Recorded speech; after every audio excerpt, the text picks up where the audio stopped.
Welcome to the final seminar of our Future Fairway Navigation Program. My name is Seppo Tikkanen and I'm Program Manager of the program. And actually this is the second time when we see each other. The first time was kick-off, spring 20. So of course some of you have seen smaller groups, but this is the second time when we see all each other within this program. I think we have succeeded quite well with this problem, but let's look more closely what we have done. So today our program consists two parts. The morning part is a more general overview of the program's achievements, and then afternoon is then we have more detailed presentation on those results what we have achieved. Now I'm telling you about some practicalities also here, and then some very short overview of the program. And then we hear the first results of the program by Marika, Heidi and Sanna. And then after this presentation we have a coffee and talk and then panel discussion in this room. And then we will have a lunch, one floor above. And then after lunch, we divide this room into two rooms that we have two parallel sessions during the afternoon. And here's the program, what you have seen. Some practicalities. This morning session will be streamed, so this can be seen also remotely of those who couldn't come here today. And then we are using Slido for questions and answers during this morning session. I think some of you know the Slido. If you don't, you can go to the website slido.com with your mobile phone, and then you give this event code there, and then you can access the questions, and then you can write your questions for the speakers or for the panelists. And then we have two entrances in the room, that way and that way, so you can leave the room in both directions, so you don't need to walk through the stage. The coffee is available there in front of the room all the time if you need, and lunch is served one floor above. And as I mentioned, this room will be divided into two rooms for the afternoon. But now I think most of you have now opened the Slido, or is there some? Then let's try it how it works. So the question, I think you should now see the poll there in the Slido when you enter this code there. And question is, how many years piloting has been done in Finland? Some of you could remember I have asked this before in our technical kickoff. Now we see, have you learned what is actually the right answer? I think some of you know that, but now you can enter your answer there. Welcome. Let's wait 10-15 seconds that you can all. There's now, is there 12, 14, answer 15, 16. So let's wait a while.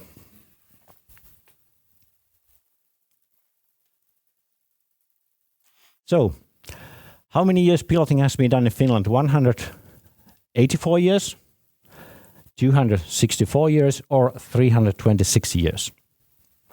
Now we have 24 answers, so still let's wait a couple seconds and let's see the results. Okay, now we have 28 answers and most of you have answered correctly.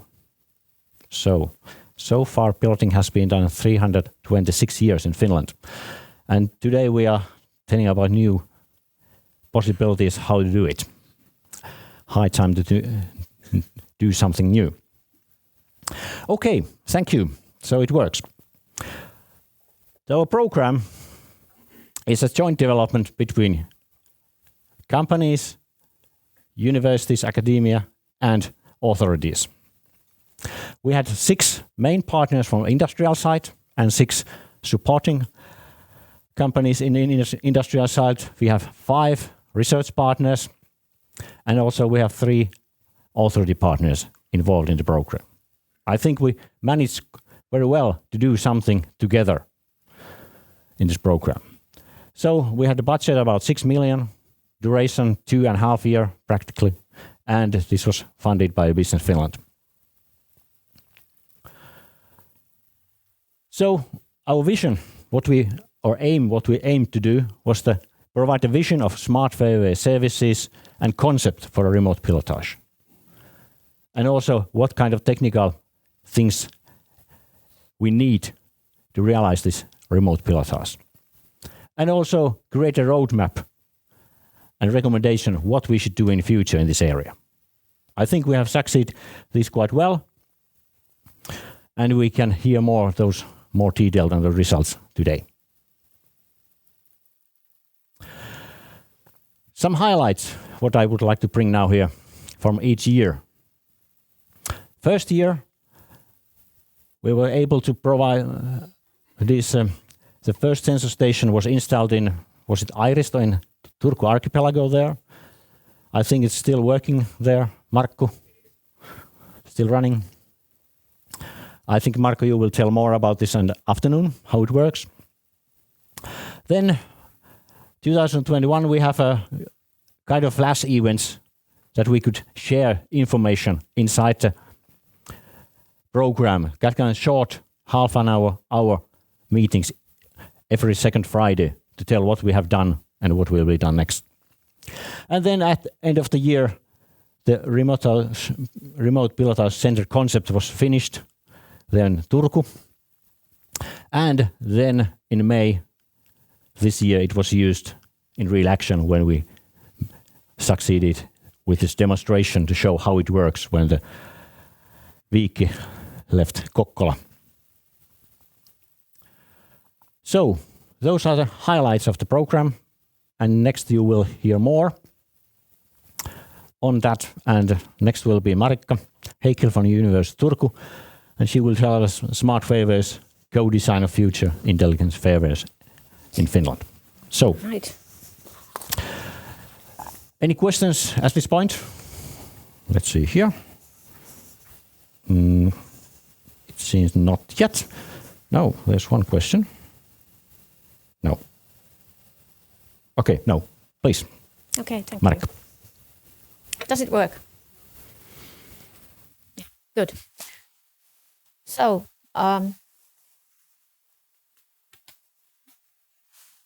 ei kuulu. Okei. Okay. Ja, kuuluuko nyt?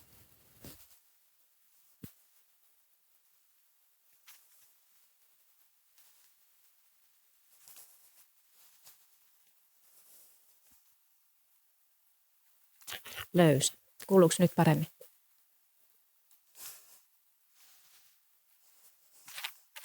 No nyt rupeaa kuulua. Oi, mä kuulen itsekin.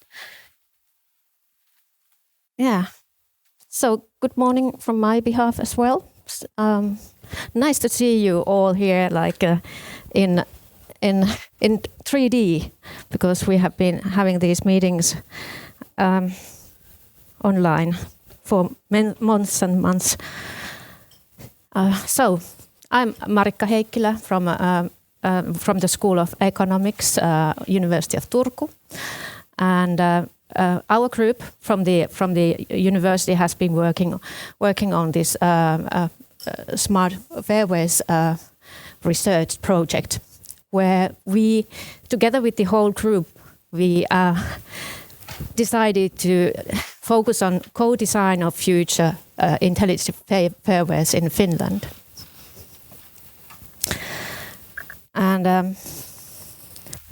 as a background, you know, digitalization has been a hot topic also in maritime for years, and it's about the aim of using the digitalization is to improve the efficiency and sustainability of the maritime traffic and people going on seas. Many times the most wow effects has been on the research on autonomous ships, and then on the other hand side on the shoreline in the digitalization in ports. So those have been the main areas that the work has been done so far. But if you look at the waterways itself, they haven't been so much changes in there. They are as they were like for 300 years. So maybe some changes, but not too much. So there's great potential to improve the fairways as well to meet these new forthcoming autonomous ships, for instance. And as researchers, of course, we think this very interesting topic, and also I think the others are as well very much interested. That is, you can see there's a key action plan for traffic automation done by Ministry of Transport and Communications in Finland, where the same issues are also pointed out, that there's a potential for improvement.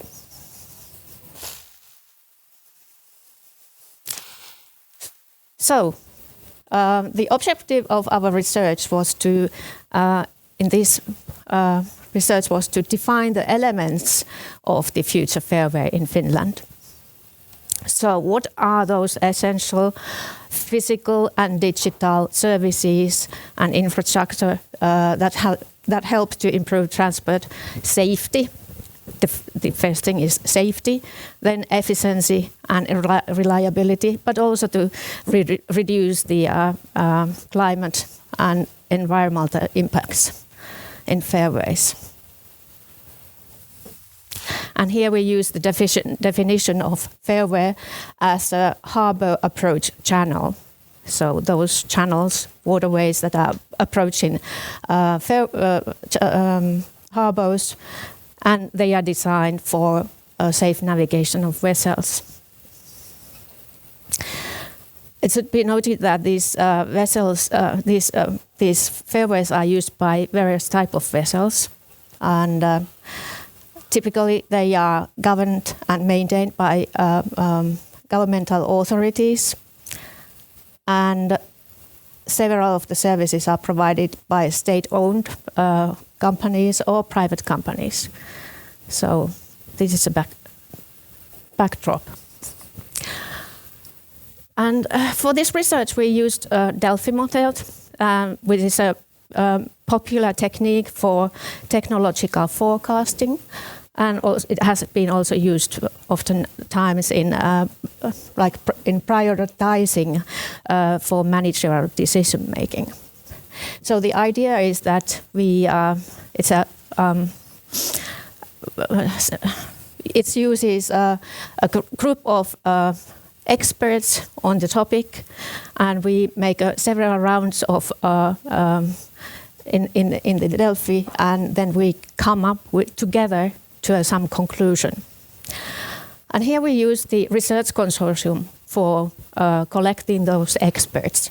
And the research consortium has experts from the authorities, maritime service providers, technology service providers, and universities. And here you can see some of I'm sure that I'm missing still some expertise that we have in the group of this consortium, and we also added someone who wasn't there. So like military, we didn't have in our research consortium. But using all this expertise, we tried to figure out what are the main elements for the future fairway. And here you can see how we proceeded.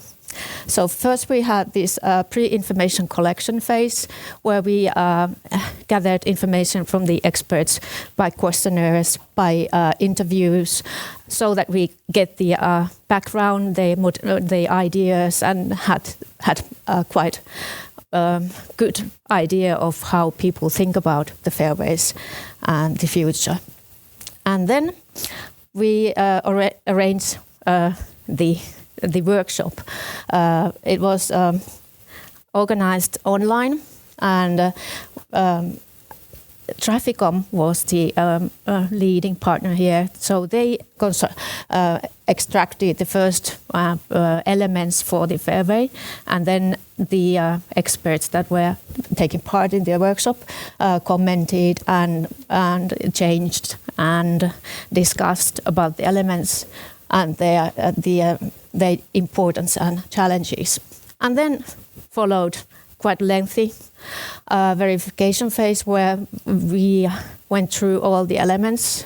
We discussed together, had some meetings, had also long email discussions with the experts, and then we finally got some output from the research. And I will also made the descriptions of the elements behind the output that I'm now showing. So this is what we came up with. So around 18 elements that are considered by the expert as the most critical, important elements for the future fairway in Finland.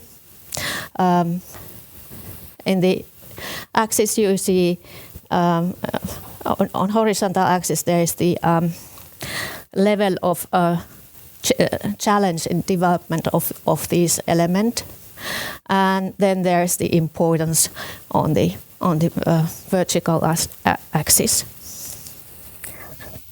All these elements are important, but then some are considered somehow even more critical. Here we divided the elements in groups. So there are elements about the belonging to the core infrastructure of the future fairway. Then the fairway information, what we can get from the fairway. Weather and sea state was considered very, very important for the future. And then there are navigation on seafaring services, port arrival and departure related services, and then other services such as for instance for sustainability information that we can get from the fairway. Now I was thinking that I will show you some of those elements here, not all. So, and then one thing that I need to point out here is that these elements, they are not independent of each other.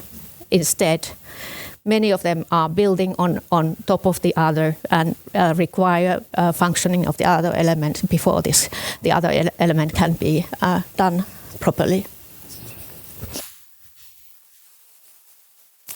So let's start from the bottom. So there's a dynamic navigational warnings. It's an element that provides the navigational, meteorological and safety warnings messages to ships digitally. So there's already the first version of the standard available. So that's why it's here. It's important, but there's a chance that we can make it happen quite soon. So it's an example of an element that is probably doable in at least in a few years. But this now I have to point out that I'm not the expert of all these. So if you have a very specific question, then we can find the a better expert from the audience probably. And then aids to navigation. These are the lighthouses and the markings on the fairway. They are typically physical, but then there are also now virtual aids to navigation, and they are going to be used more in the future. And we can add sensors for about the dynamic weather, traffic, sea state. Also, they can be used for traffic control and for automated identification system to provide information for that. These aids to navigation, many of them are already remote controlled, but mainly for like maintenance purposes or for showing that they are off their place. But in future, they can be also, the remote control can be used to adjust the brightness, for instance, of the aids to navigation. And it enables provision of other elements. For instance, it can provide electricity to other stuff that is in the fairways. All right. Then electronic position finding aids. Now there's it's important for the traffic and to have the exact absolute position information that can be displayed in the electronic nautical charts in the vessels, and GNSS is being used there, but now there are also other possibilities, technological means to provide alternatives for this position, for making exact position of the vessel. This would improve the interference detection, integrity, and accuracy. So, we don't have to rely on one system only if there's another one to support it. And then there are these communication systems. They are divided here in dedicated maritime systems that are typically VHF based, and I think Heidi will talk about these more. Also the mobile networks and satellites. So 4G is already around the sea, quite good. 5G, at least in the shore areas. Iridium is used, satellite systems are used, so in providing also extra connections.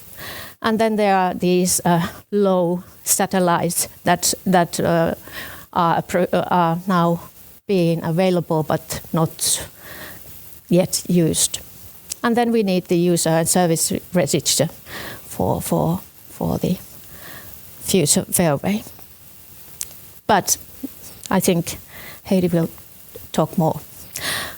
And as I already pointed out, weather is important. So especially the weather and sea state for certain location and for the planned route of the vessel. That's important in future, and that needs improved sensors in port areas, for instance, and in fairways. We might need crowdsourcing for doing that, and also some utilization of AI to improve the forecast and actual weather.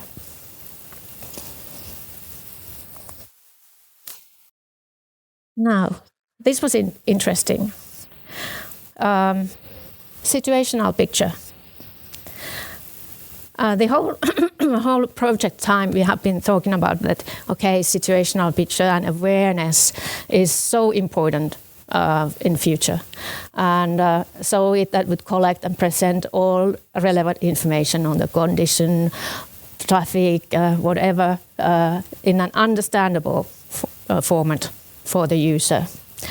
And also have some predictive measures for avoiding collisions, etc. But then after the discussion, we found out that, okay, this is really user and context dependent. So there's no way that we can provide one situational picture for all the user groups in the Fairway. There will be several.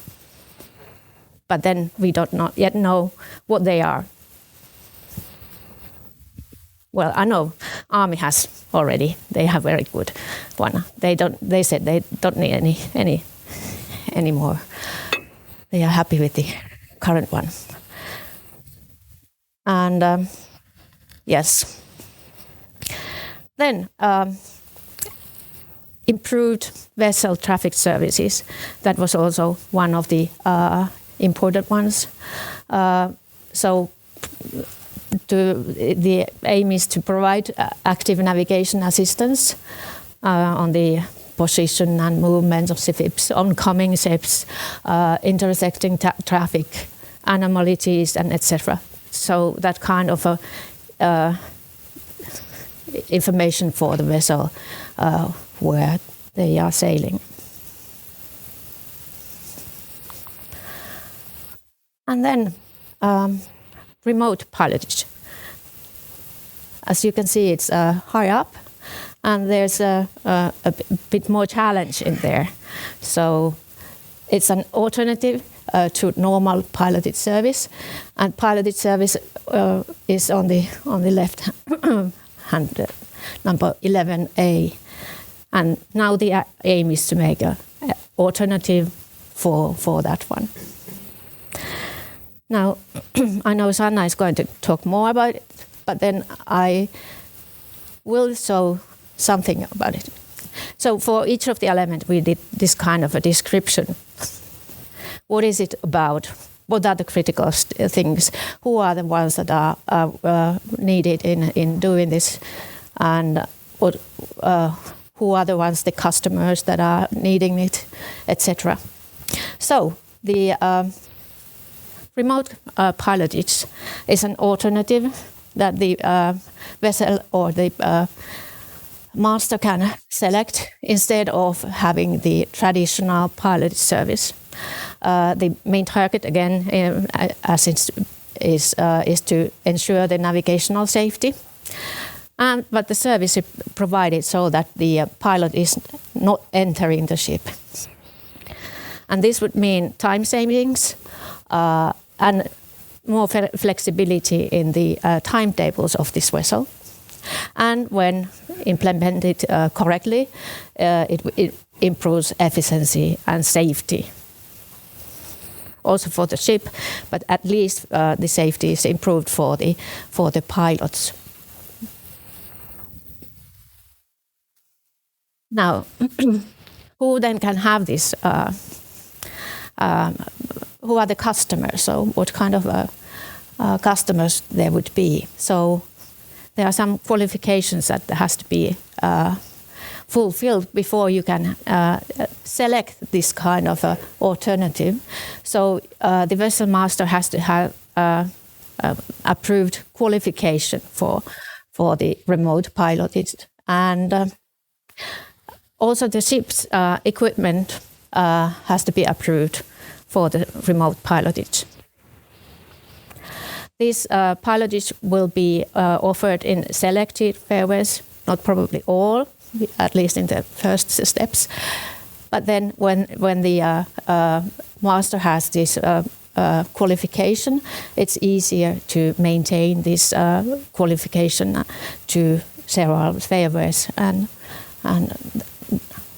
that way it's easier compared to current system.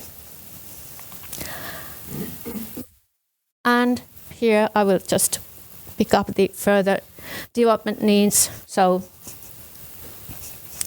even though we did some testing in this project, we still need to specify the technology in the vessels and in the remote piloted centers. We need to specify the qualifications of the ship master and the pilot. We have to decide the availability of the service. So, what are the fairways that we are offering this remote piloting, and also are there some circumstances that are limiting, for instance, the service. And of course, also the contract with the customer, so that it allows also ensures that the pilot has correct resourcing for this service. This is that way. It's important because also the traditional pilotage has to be offered in the Fairway. So this is like they are offered at the same time in one Fairway. And on the partners there, you can see these are the exact areas where new partners are needed.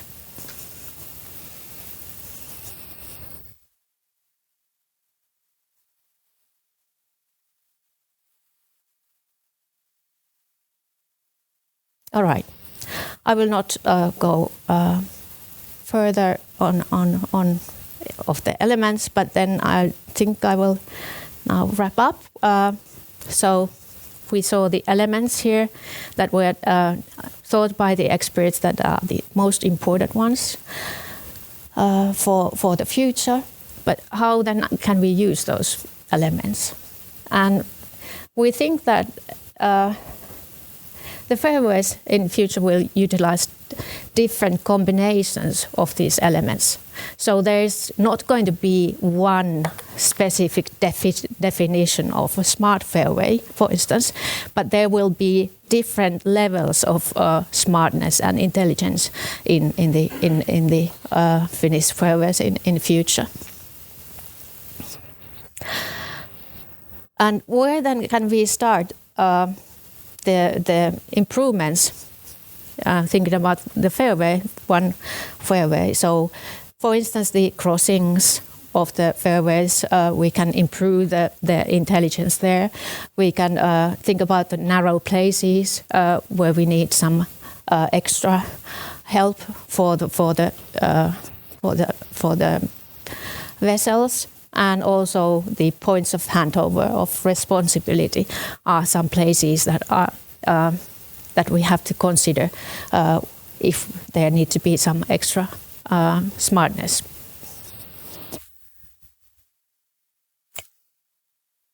But then we also need to think now.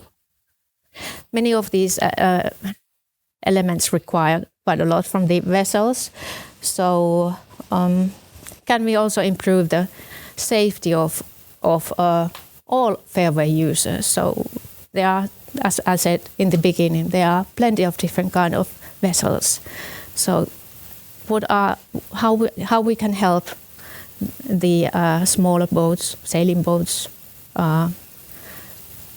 to increase their safety? And how about all the other areas? Can we provide these services also outside the fairways, in other areas or smaller waterways?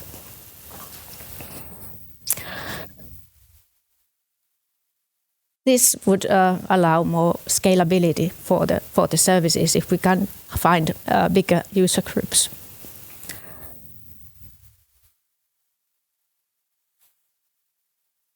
Okay. That was all. Thank you.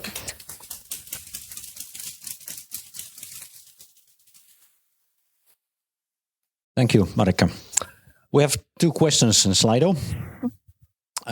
First question is, what is the main challenge in implementing future fairway? Can you? A rather large question. I think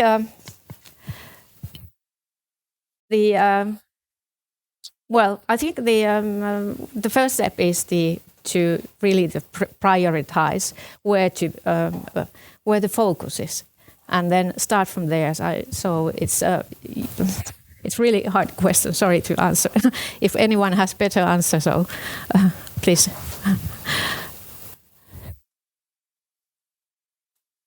Okay, if not, second question is perhaps a little easier. Okay.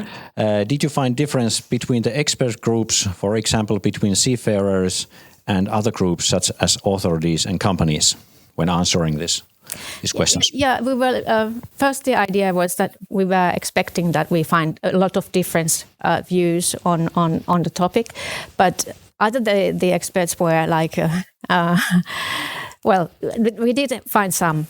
For instance, some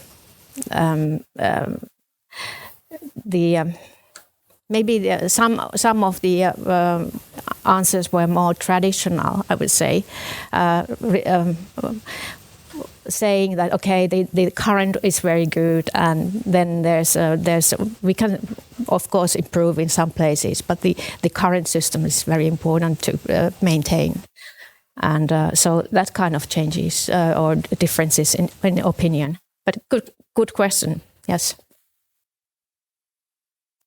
There seems to be other questions as well, but I think there's, so have you calculated the return of invest of different levels of smartness? I think.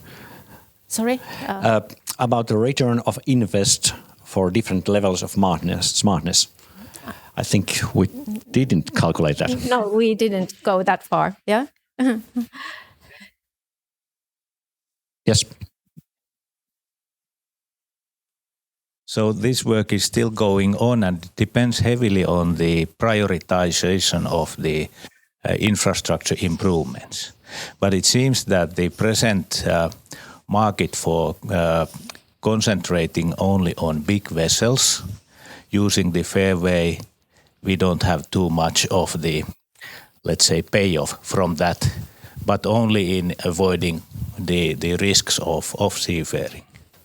And then if we compare that with the potential that we might reach from the introduction of new user groups to be aided on their seafaring, they are much more numerous. And it might be a good basis for developing these services, but without forgetting the safety for the present fairways and using their new technology that is essential for making it coordinated action between these different groups of users with very different capabilities of using equipment. Thank you, Jukka. I think we have to go on, and next presenter will be Heidi Himmanen from Traficom. So please, Heidi. Thank you, and good morning, everybody. I guess my mic is working.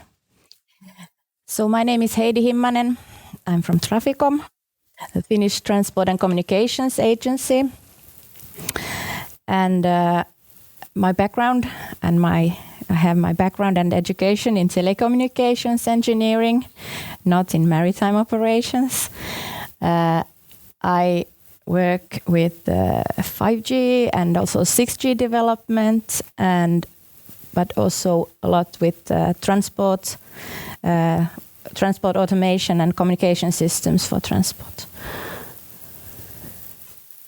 Today I will give you an overview of our work, what we done in Traficom and Finnish Transport Infrastructure Agency Väylävirasto on the topic of the elements of the future fairway and the analysis. So go deeper from our point of view into what Marika just described. And I hope to maybe give some answers to the previous questions. I think the whole day is about answering actually the benefits of the future fairway and how we will proceed with the work. So this is the first step. We are in the beginning. First of all, I would like to show you a video. This is 5G in Finnish ports, and what you see here, you can also think that it can be applicable to the fairway. We have an ecosystem called 5G Momentum, trying to promote 5G technology in Finland. And we have just recently published 4 videos on 5G in Finland. One is on ports, one is on health technology, one is on in 5G in smart cities, and one is 5G in Finnish industry. So please, can you put the video on? Thank you.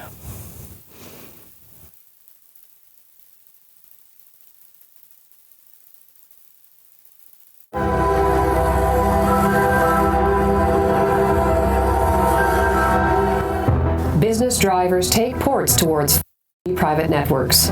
To boost digitalization and secure critical functions, investments are made to develop productivity and agility by increasing automation. 5G enables the use of real-time AI analytics in the port area, including situational awareness of traffic flows and automated inventory of containers for operational optimization and cost savings. Through automation, ports will become significantly more flexible and increase the cost efficiency in handling large ships and a growing volume of shipping trade. Remote control of port cranes requires real-time video and the low latency enabled by 5G. The wireless communication technology enabled by 5G allows container terminal operators to roll out remote control and automation to port cranes in the container yard without running fiber or cable spools, with substantial savings in cost and time. 5G brings new possibilities and savings in maintenance. A 360-degree live camera transmits high-quality 8K resolution video, and experts can join the session remotely. Pilots work in difficult conditions. High-performance wireless communication will enable remote pilotage. In the future, the pilot can assist the captain from a remote control room. Remote pilotage is enabled in Finnish legislation. Digitalization brings competitive advantages for exporting industries. There is huge potential in 5G technology to improve the efficiency of the port area. The digital twin can visualize and share data of the port ecosystem to partners. Digitalization also helps reduce the ecological footprint of the port.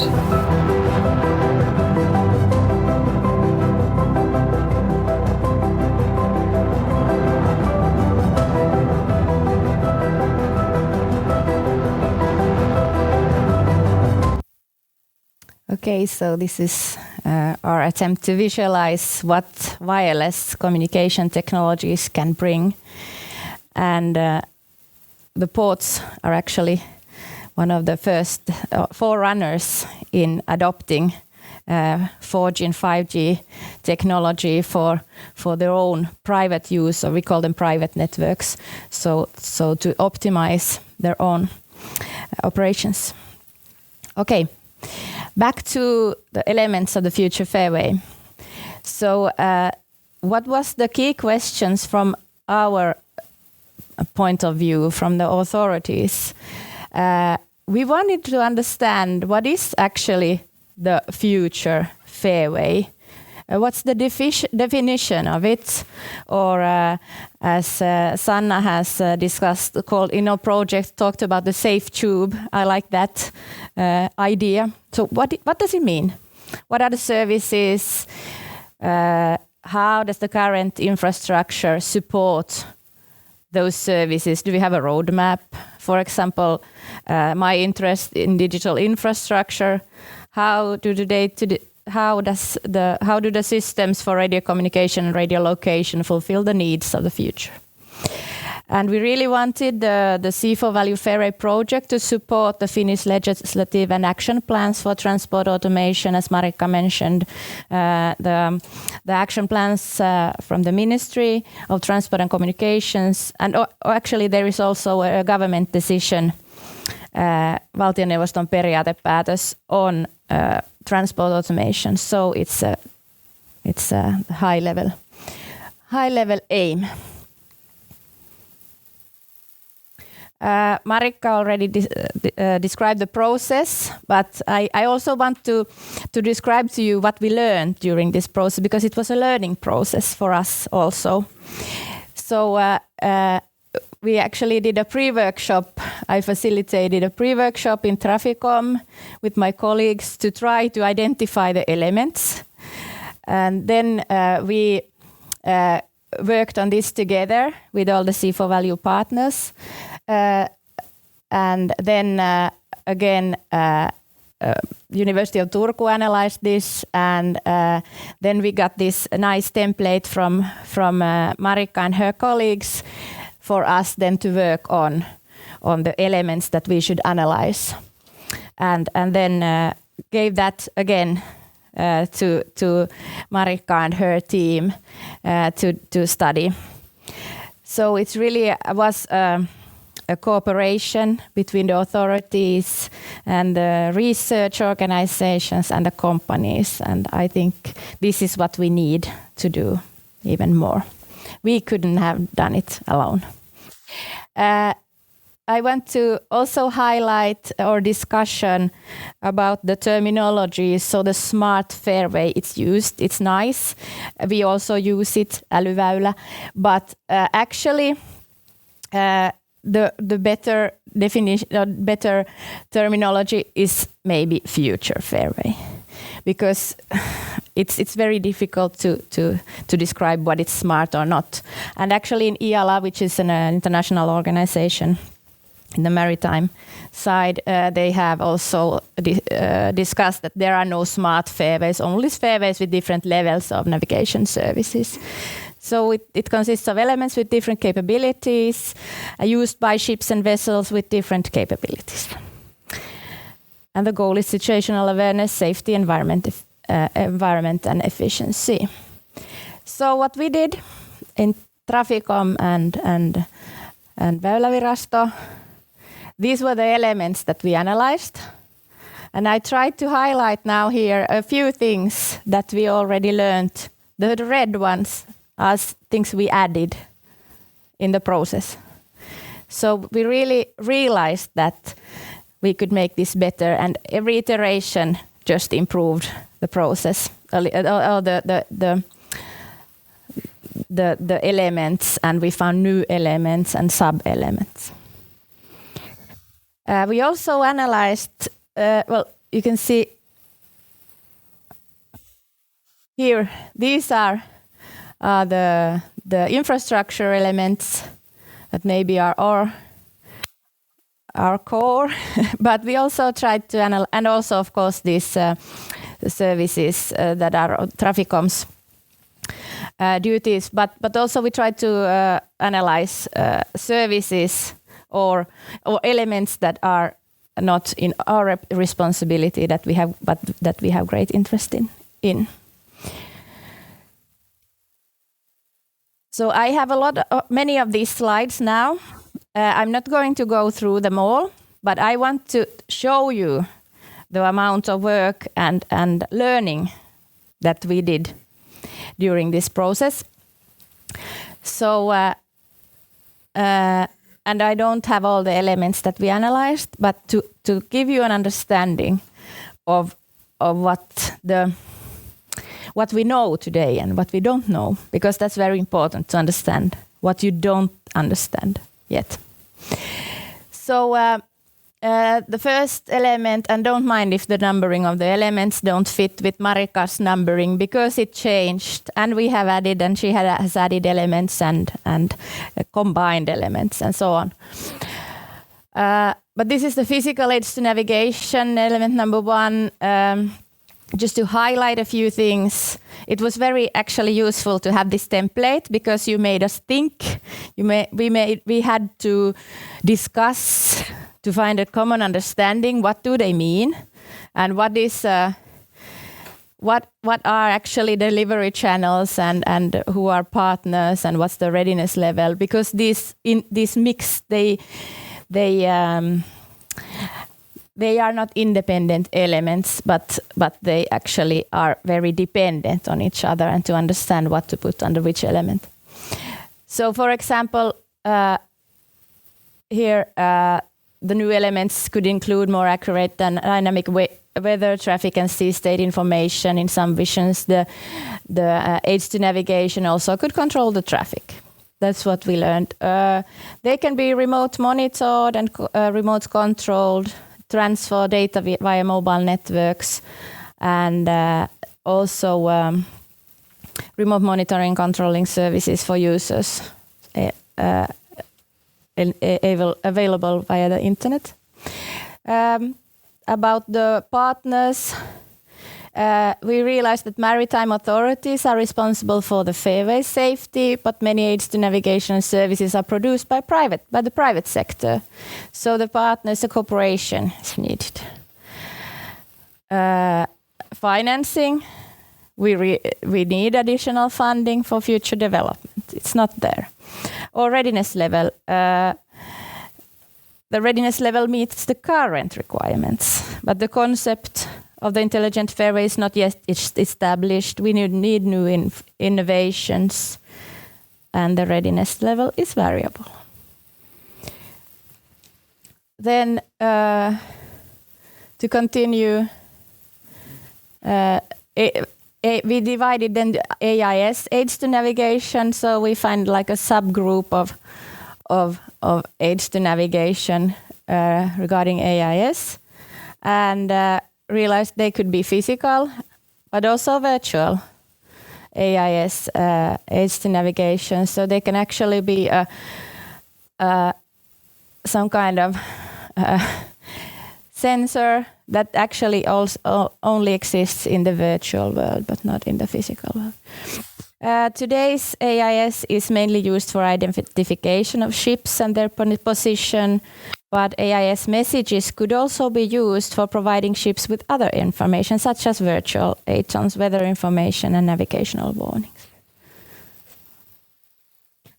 So we could have a warning in the virtual world at a location about something where there actually is not a sensor, but there is something to warn about. Then on the communication, I will spend a little more time on this. I have 3 slides. Communication on just one element of the communication. So the first one is dedicated maritime radio systems. And we decided to make a description of the current situation and the future. So, of course, this is very important already today, but the future is, for example, in the VHF data exchange system and autonomous maritime radio devices on VHF.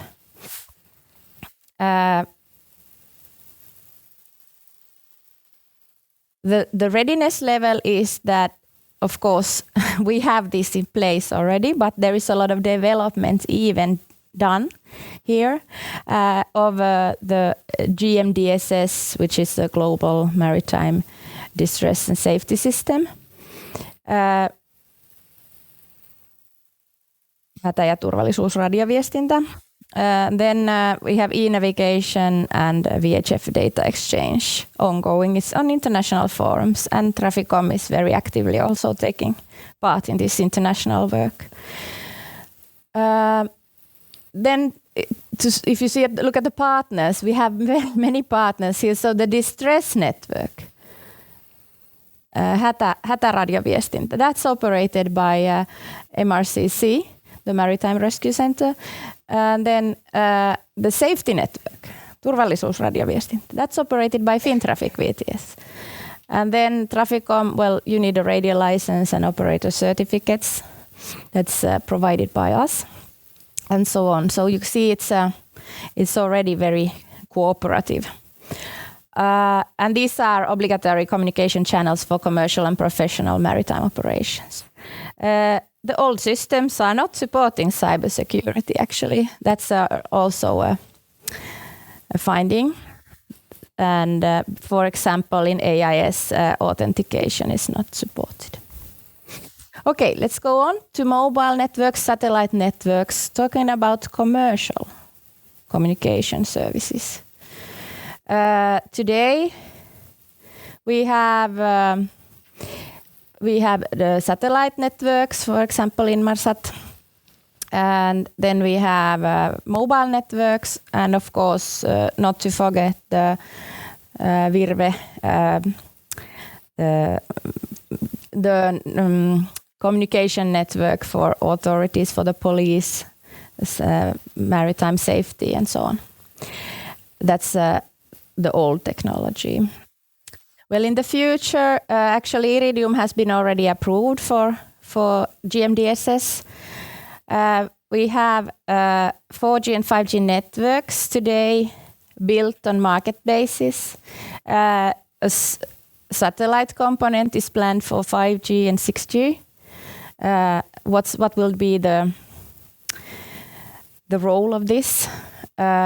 And also, should we need, or do we need models for dedicated capacity and quality of service for transport? And do we need public-private partnerships to provide these kind of services? And I think Patrick from Ericsson will discuss this dedicated capacity in his presentation, so you can listen to that in the afternoon in one session if you want. So how he will describe how it's possible to do this in 5G.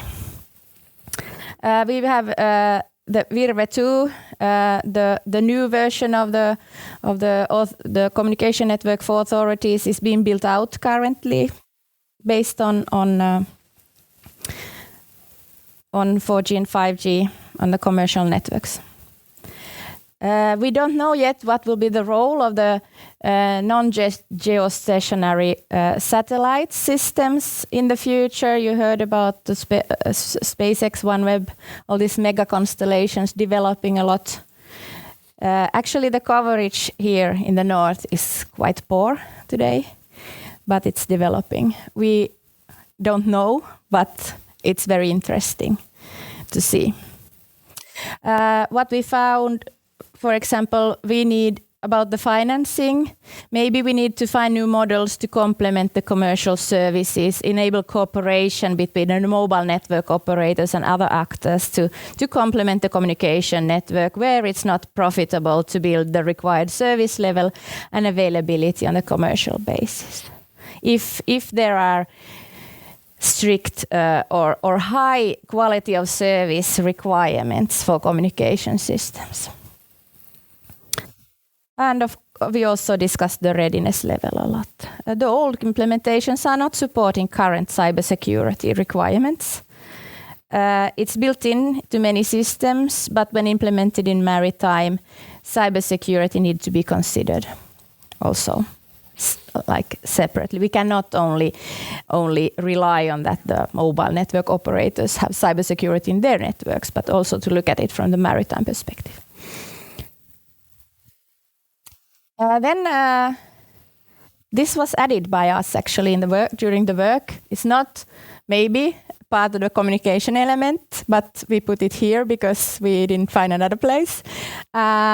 It's actually a data platform for user and service registry, which enables safe information exchange and service provision and authentication of users. So this is something that should be developed, and cybersecurity is needed to be implemented on this platform. It's very unclear yet who would be in charge of this nationally, and but the certificate and security policies are partly already defined. You see, we have a lot of empty things here, the things we don't know. Okay, positioning finding aids, we added the word electronic.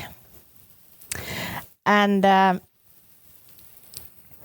we have today, of course, maritime radar and then global navigation satellite systems. We also have terrestrial components to support satellite navigation already today. And but we realized that in the future, we will have the GNSS service, but also something called R mode and e-recon services that will provide the vessels with the absolute position information that can also be displayed in electronic nautical charts. So that's important, the R mode. And we need services for interference detection and mitigation. So you actually know if your position is incorrect. Okay. Digital version of the physical infra, actually called digital twin in Marika's slides, I think. We understand that the seabed is actually part of the physical infrastructure when you do the digital twin modeling. That's important. It consists of, in the future, of bathymetric surface, so the seabed, then the aids to navigation, and the landscape data, so what is seen above water. And you see there are standards for this and work ongoing. The standards are important when we do this work.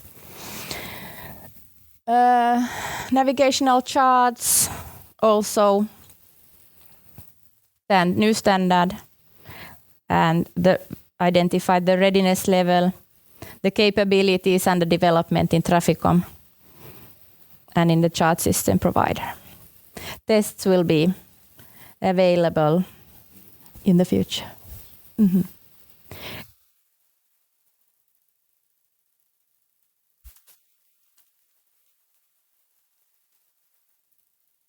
So nautical publications identified marine harbor infrastructure and nautical products. A lot of TBDs here still, but standardization on the way. Okay, some glimpse of our work and what we learned. Just to highlight a few things, but you saw there was a lot of communication and thinking behind that to gather this understanding, this common understanding. So this is the same picture as Marika showed, and the numbering of the elements has changed during the process, and these elements has moved on the axis of the challenge and the importance. I think this is very interesting to see which are challenging and which are important but not so challenging, for example. And you see here what I described, communication systems are here important and very challenging. So this is very interesting. Also, remote pilotage we have here quite high up in this upper right corner. A lot of work still to be done. We believe that the way forward is that we take one service where, for example, we think the remote pilotage could be a very interesting future service to start with, to study what is the impact on all these elements. What does it need from communication systems and also from the fairway, from the core infrastructure, what the information and the different kind of services. So we actually, this is just, we defined the elements, but we did not define the requirements for the elements yet, because it depends on the user and the use case. So this is my last slide. I want to just give you a glimpse of our thinking about the future work, for example, on the transport, on the needs of transport automation for communication services.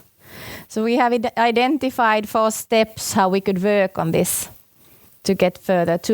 First, to pick one planned use case. So, for example, remote pilotage. And then understand it from the needs for one user.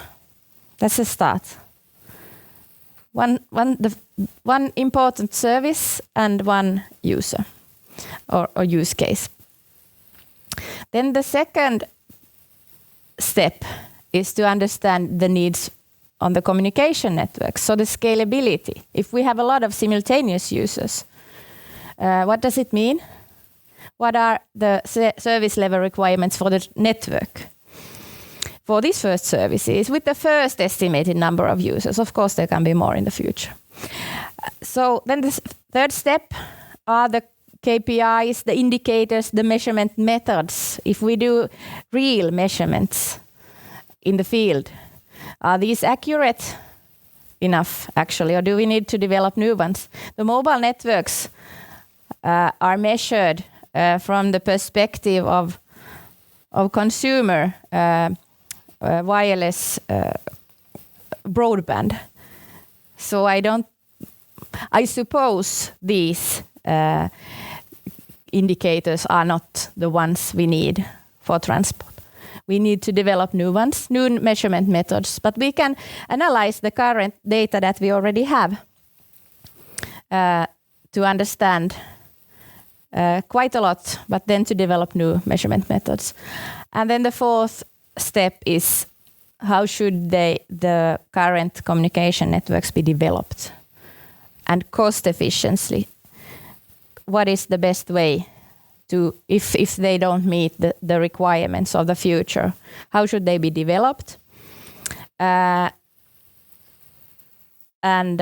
do we need dedicated channels for transport? So what Patrick will call isolation mechanisms, I think. And then do we need public-private partnerships to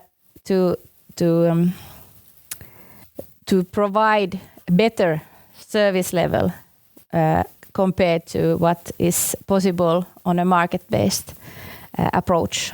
And also, do we need new regulations?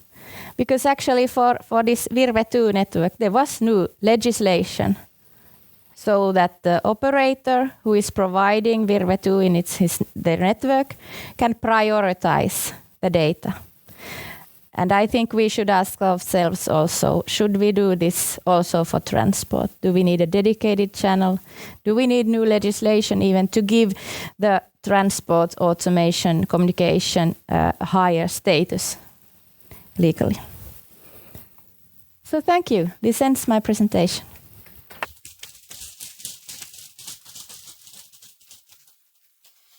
Thank you, Heidi.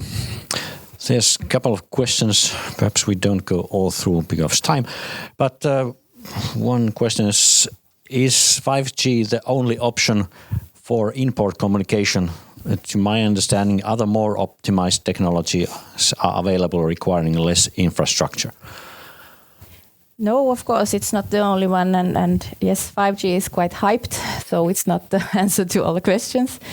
There are many private mobile networks being built in the ports and the harbors today based on 4G or 5G technology. So mostly 4G, but 5G is coming. And but of course there are legacy systems, private mobile radio, the analog speech. But I think the development is going towards the private mobile networks, 4G, later 5G, maybe 6G. Of course, you can also use the wireless LAN, the Wi-Fi networks, but it's up to what you need the network for and the communication service for. Thank you. Thank you. I think it's time to go to the last presentation that is given from Sanna Soninen from Finpilot, and I think we hear now more about remote pilotage. Please, Sanna. Thank you. And first of all, thank you goes to all of those who have participated in this project. When we started in 2017, thinking about how to go forward and what to do, it seemed almost impossible to find a group of researchers and technology providers and authorities wanting to talk about remote pilotage. That was still a bit of an era of the hype of autonomous shipping, which is developing and finding more maybe viable solutions and understanding the development path in a better way. But then again, highlighting the fact that we believe that remote pilotage is one of the steps towards the more autonomous shipping. So it's just one of the phases where we learn and understand about things. And these are the people who have been working with in order to make that possible. Then another thing is, of course, that all of the things I'm challenging you, while I'm talking, try to remember all of the things that Marikka and then Heidi said, because I'm building on them. They are the elements, the future fairway, which we will be talking about. And Heidi mentioned the tube. I started using the word safe tube because I'll later on go on with what I mean it. But there's two sort of like elements in the pictures that I'm using. The other one is, of course, those of you who are mariners know that is a symbol of pilot boarding position, the purple one. And then the tube surrounding the vessel is the safe space that we intend to provide to the captains of the ships. And that is provided not by mainly only pilots, but also by all the elements of the smart fairway. So pilotage is only one of the services provided. There is no way we can develop one of the services to the future without looking at all of the services and all of the ML elements. So our starting point as the pilotage organization was all the time that we need to have co-creation, we need to understand what it is that it will be in the future, and then we will be a part of that. But there will not be remote pilotage without all of the issues mentioned by Marikka and Heidi and the development. Then another thing is, of course, the autonomous maritime system. This picture is finalized this year by the 1C ecosystem. This project was a 1C autonomous maritime shipping ecosystem project. So let's highlight that, and there are some of the members also in this room. So 1C ecosystem is one of the enablers of the whole work that we've been doing. But it shows the complexity of the maritime transport chain. And pilotage and other services, pilotage, one of them, has the implications to all of these. Of course, we want to be creating a future fairway that it leads to this development of whole system. And they are interconnected in a far more strict manner than they are nowadays. So we are aiming at something where all the information and services are more integrated than they are at the moment. Pilotage is a service that already nowadays relies on the manufacturers, the authorities, the previous training, the competencies. The pilot uses the navigation equipment on board provided by the manufacturers. The VTS provide the information. The pilots nowadays even have their portable pilot units. They didn't used to have that. But what are we doing? We are actually trying to look forward to a future where the pilot has more support from all of these systems around it, and the pilot is not so alone as it does now, but we're also taking the pilot physically away from this team of navigators on board the ship and taking away the means of evaluating the situation and the surroundings. So this is not.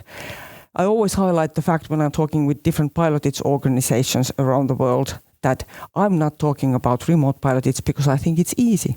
On the contrary, I'm talking about remote pilotage because I think it's very hard. And if the pilots don't do it together with this group, who will? So I'm not giving the development, and we as pilotage organizations around the world, we're not aiming to give the development to someone else. We want to be a solid part of this work. It all started more or less about the internal discussions of our organization, but also from the authorities. The authorities said already the Pilotage Act that came into force in February 2019 already stated that the remote pilotage on its own or combined with other functions. So even when the legislator wrote the law that enables the remote pilotage in Finland, they already saw that it'll be a part of the whole ecosystem in here. But then the important issue, it will not put the vessel traffic at risk, it will not harm the environment, and it will not impede the vessel traffic as a general.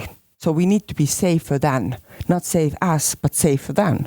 This is of course the aim we have. And then we need to have a permit from the authorities. This is from the present law in force. So we will be developing together with in an ecosystem the service, and then we will apply for a permit for it. And we will, in the permit, we will define the methods, the technology, and operating models to be done. So this is not a service that we will just, there will be a day in future when FinPilot says that yes, we will start doing this.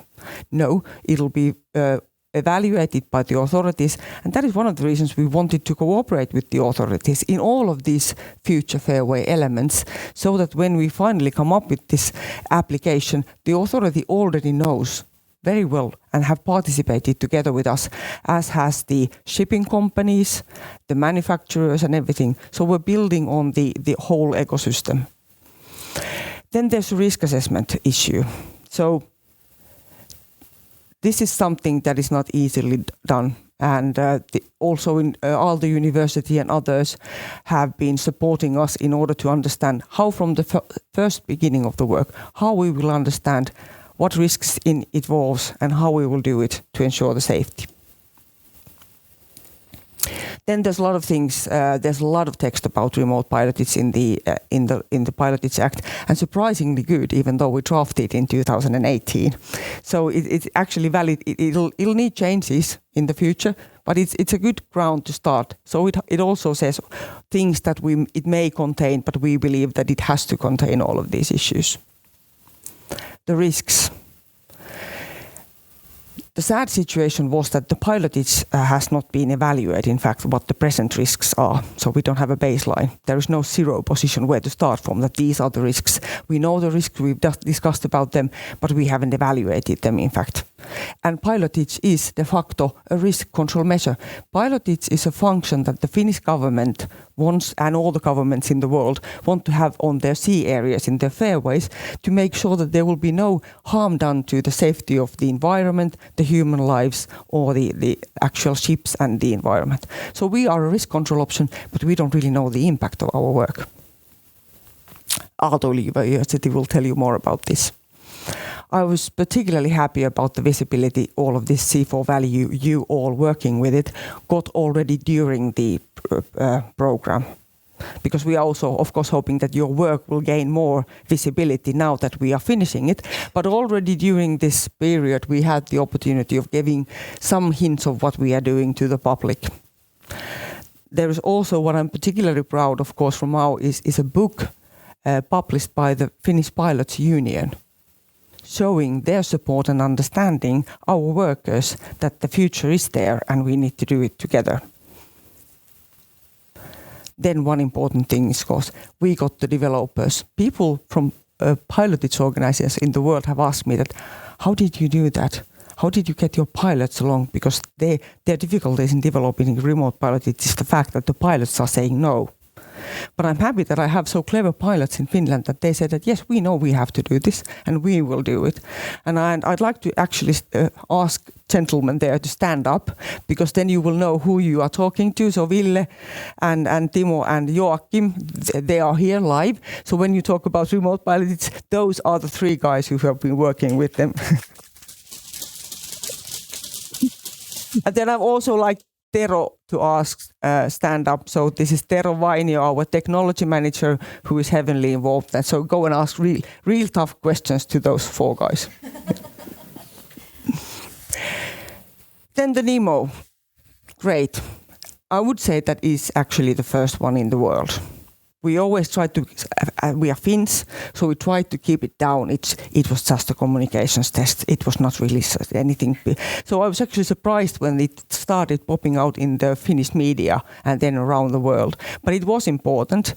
But Markku there and his colleagues will talk more about the actual demo, the Bright House, but also Novia and others who have been heavily involved in doing that. All of this to make it happen. And the ESL shipping company with Kirsi and others there, providing us with the ship and being really in with us to ensure that it happened, because first we had some other issues, then we had Valtteri myrsky, the storm called Valtteri, preventing it. Then Mr. Putin decided to attack Ukraine and we didn't have Russian coal anymore. So we had a lot of difficulties, and thanks to ESL we managed to tackle those also and took to Kokkola the demo. So this is what it looked like. And this is in a way, of course it's not ready, but it was, I think, actually the first live real remote pilotage center in the world. You can ask guys how it went, but we were proud because in the demo, Joachim, you can see there, was actually the remote pilot. and Ville was monitoring to make observations, as were the researchers, and then Timo was on board the ship, navigating with the captain, and there was also a traditional pilot, so we didn't intervene on the actual navigation. We just made it, we monitored and developed beside it. So safety first, always. So what did we find out? Now I'm going to try to envision a bit about what would it look like. And now, in particular, now I want you to try to remember what Marika and Heidi said previously, because this is all about having these elements around the environment where we'll be doing the future navigation. First, about the ship entering the pilot boarding position. Was it 10:40 that I'm finishing? Something that we could do today. Only yesterday I was in Lisbon with several pilotage organizations, and we were discussing about master-pilot information exchange. A hugely important thing even nowadays. One of the critical factors. So what information is the pilot giving to the master when the pilot starts at the pilot boarding position? Now the pilot goes physically there to the ship. In future, he will be online in communications. But we could already nowadays, we could ensure that when the ship is entering the pilot boarding position, the captain has available all the fairway information, what is happening in the environmental conditions, all of the things that we've identified, that when this is remotely done, before entering the difficult fairway part, because the pilot boarding positions are always in positions where this sort of like going gets tough. So we need to ensure, and we can develop it already now, that the captain who is remotely piloted has a training to be remotely piloted, as mentioned earlier, is fully aware all the connectivities between the communications is tested and verified, it's redundant, the cybersecurity is connected. So when the ship is actually there in the tube, we know that everything works. And the captain and the pilot are already fully aware of everything that they're going to meet during the transit until during the fairway to the harbor. And this means a lot of things about fairways and everything. But this we can start immediately as soon as we have the connectivity. So a lot of prerequisites made. And at this point I want to highlight that we don't think that remote pilot is, if we could do some first remote pilots, for example, let's say 26, we don't think it's a service for many, it's only service for a few. Certain fairways, high demands on the ships, high demands on the competence, high demands on all of the factors, all of the elements that we've heard today about. But then literally, when it goes on in 20 years, we all know that it'll be something that is more convenient. The fleet of the world is old.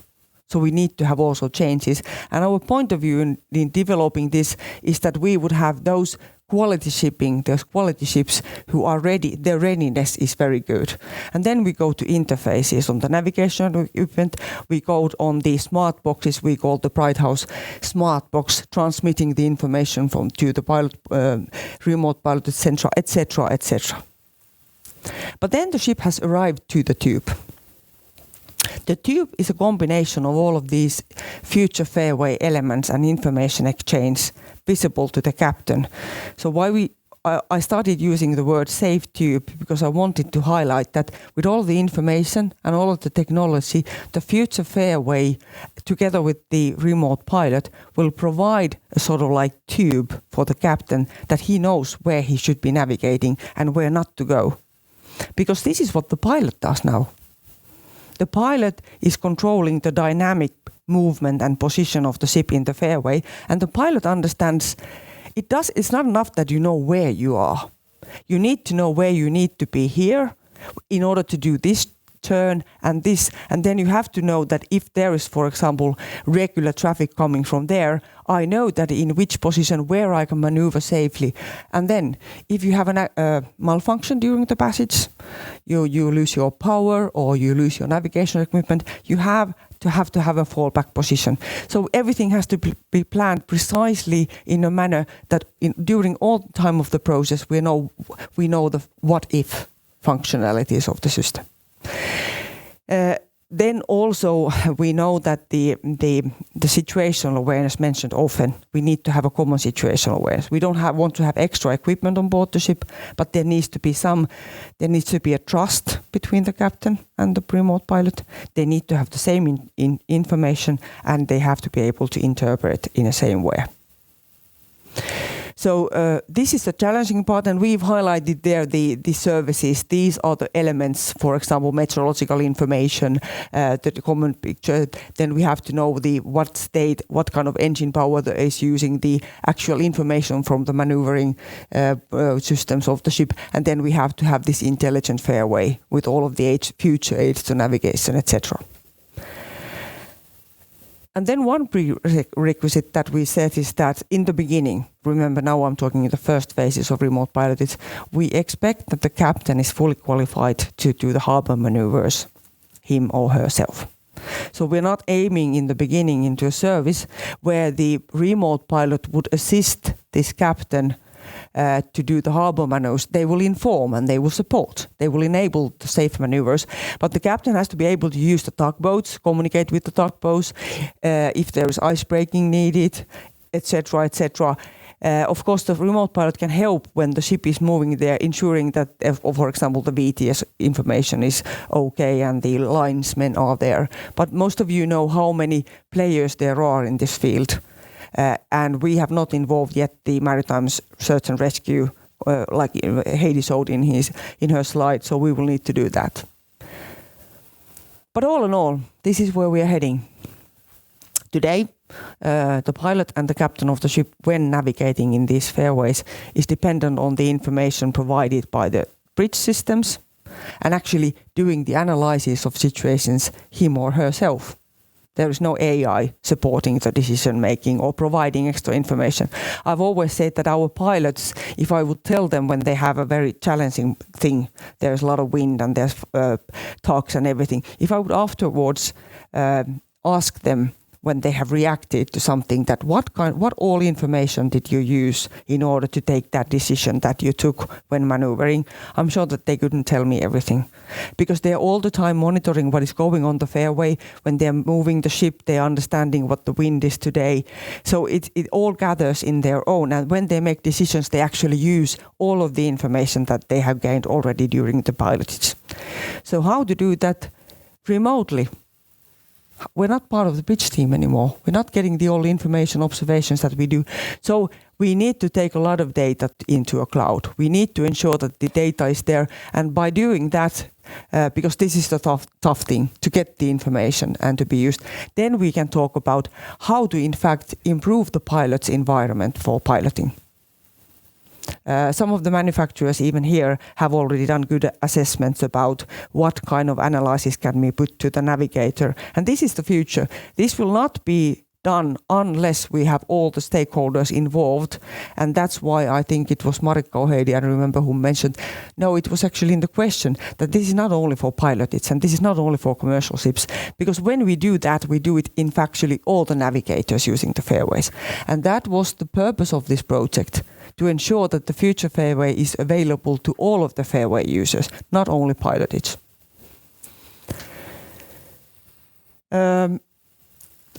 I started this part of the presentation by asking that what did we learn from here? Of course, the first thing is that we need an ecosystem doing it. It's the red circle there. We need this group of, and even those stakeholders who are not here at the moment, to support us in doing this and to be part of this future fairway.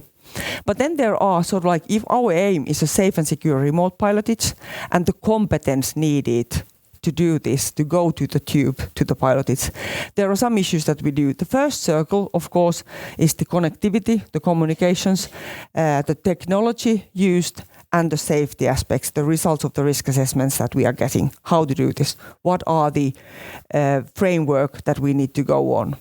Then when we know that, we need to ensure that the risk assessments are comprehensive and they come up, and that's why we need to do them continuously. We've now developed, Aldo will talk about the framework, but we will need to develop it as involved. Then we need to start testing. We did a demo but there's a lot of testing to do before we are here, and the validating, and then we need to have an architecture to all of this that we are doing. And then the real tough part, the process, standards and regulation. Because unlike the previous pilotage, which is not internationally governed, there is no EU legislation, there's no EU guidance. There's some guidance on the IMO, like the SOLAS chapter on pilot transfer arrangement, but they are mainly about the ship, how it has to be prepared to pilot it. There is a resolution about the pilot, its competencies, training, but it's sort of like this you should do. So how to make standards to a function that is not defined internationally? So I would have never believed while working on the authorities and being an IMO delegate in Finland that I would say this, but I actually believe that we need to take the pilotage to IMO and EU, because we were previously trying to keep it out from there, not to get. But you can never, like the autonomous shipping, if you don't have a regulation how it's done and what are the demands to it. If a ship, for example, Kirsi goes and buys equipment to their ships to be remotely piloted. If that equipment and the procedures is not used in Sweden and Germany and Belgium and Canada, none of the ship owners will come, because it is cheaper and more actually safe to the traditional way. But if we manage to do this internationally, so we manage to do the definitions and everything that we have started, we will have the process and we will have it agreed with other countries. We will have some level of standardization for the manufacturers, because pilotage will be dependent on all of the manufacturers doing the equipment and the information, the interfaces for getting the information there and moving it to the remote pilot center. Like traditionally, the pilotage, also remote pilotage, will need the manufacturers enabling all of this. And of course, the manufacturers will not do it without standards, and they will not do it with regulations without knowing that this will happen. The authority support on enabling this. So we have still a little bit of work to do. Thank you.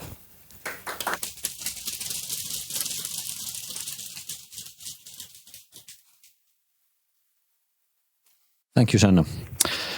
Now we have Eero asks, no reference made to the development in other countries. Are we working isolation, any development elsewhere? No, we're not working with isolation. We have had already for a couple of years discussion with Sweden, Norway and Denmark, and we have this, we call it nowadays the Nordic pilots community. We talk about that. The pilots themselves have talked, of course, with them colleagues, but we have also gained view on, for example, in EMPA, but we are working with Canada, with St. Laurent pilots. We are working with Singapore, partly thanks to this project also. And for example, Spain has already said that they will be coming with us to the next project. The Portuguese want to be involved, but there's development in many countries, and there's a lot of interest. On a weekly basis, somebody asks me that can we join you, but we need to ensure that we have the funding. We have the forum, the platform to do the cooperation, but we don't want to do this. As I said, we can only succeed if we do it together, not only in European level, but also in others. So we need to have a set of like-minded countries. Thank you. Then there's a couple more questions from Anonymous. What is the importance of the standard communication language in the pilot captain communication, and what would you like to about it? Well, that is something that I forgot to say, because we believe that one of the situations that will need a lot of change is the communication part. We know that in aviation you don't have this discussion So what has to be done? There is no standard phrases, internationally acknowledged standard phrases in pilots. So first of all, we have to develop a language that it's explicit, that when you say something, it means that. We've talked with the pilots about this, that for example, in different phases of the remote pilots, can you come to a more discussive mode? And then when you know that we are approaching a critical position, you go back to the very standardized phrases, standardized communication. But yes, that is one. And then again, talking about the magnitude of the problem, if you're trying to develop to internationally a common language for pilots. So. Okay, then one question more from Anonymous. Singapore had an RFP for remote piloting. Will we see that in Finland?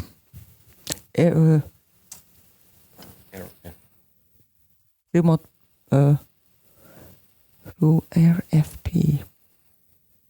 Well, Singapore has done several things, and we have already agreed we will be meeting again in December with the pilotage companies and the research organizations of Singapore. So our aim is to, whatever it means, our aim is to do it together. And then last question. Now the program is finished. Are you happy with the outcome? Yes, I am. It was difficult. We had Corona. We had a lot of difficulties in there. We had already difficulties in starting the project, but I'm really proud about what everybody has doing, and I'm sure that it's not the fault of the researchers that we were so isolated in our work due to Corona. But I think we had good sessions, like Marikka and Heidi showed that was mostly done based on Teams and things like that. Of course, we could have achieved more, but I think that this gives a solid starting point for the future. At least I'm very happy about everything that you have done. I have to say I don't know everything yet. So I'm actually really anxious to hear about the afternoon presentation. Okay, thank you, Sanna and other presenters.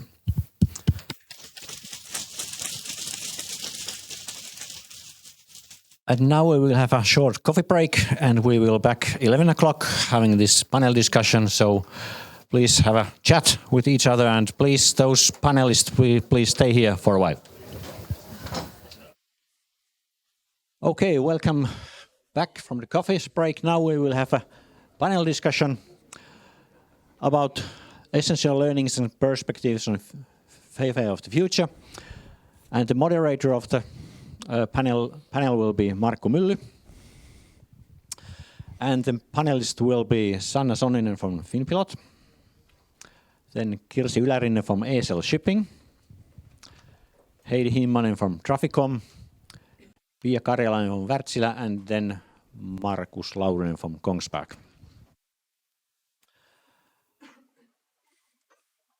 Okay, audience, you can still ask questions and comment something, and remote watchers as well, using the Slido. You can see the Slido, the questions there on screen, hopefully. And Markku can see it also. But no more discussion from my side, then I hand over to Markku, please. Thank you very much, Mr. Chair. Happy to be here. Good morning, everyone. So my name is Markku Mylly. I have a maritime background since early 70s, so I've been on the maritime sector almost all my life. Being a former pilot, but also on the administrative side, and my last position was in EU agency in Lisbon, where I retired in the beginning of 2019. So I have been involved in different type of maritime-related topics and operations for many years, and also legislative processes. It was already heard here that there are a lot of challenges when we speak about pilotage, because there is no unified legislation or regulation on pilotage on a global level or even on EU level. We have only guidelines in IMO, and that is very loose. So it means that national authorities are regulating the pilotage in each individual country. And that creates a lot of challenges, of course, because we want to have a uniform system, as in maritime in general terms. All the maritime systems are unified, either on the global level by IMO or on the EU level by EU Commission. So today's topic is very interesting, and if we look the future fairways and remote pilotage, so there are a lot of topics. As was seen already on the presentations before, there are technological issues, digitalization, connectivity, there are operational issues, there is cybersecurity, there is a business issue, there is also a human element, which is a very big element, which we have to take into account all the time when we think about this kind of activity, which is a certain kind of cross-cutting operation between the ship and the shore-based pilotage in the future. Today, mainly the pilots are physically present on board the vessels. In many cases, of course, there are a lot of also so-called PECs, pilot exemption certificates, where the master is piloting the vessels. But still, the national VTSs, they are following how the vessels are moving on the fairways. So there are many players, as was seen on the presentations, that all the stakeholders which are involved in this are not necessarily at this stage involved in this process. And that is essentially important that we bring all them together, because they have a say in this in the future.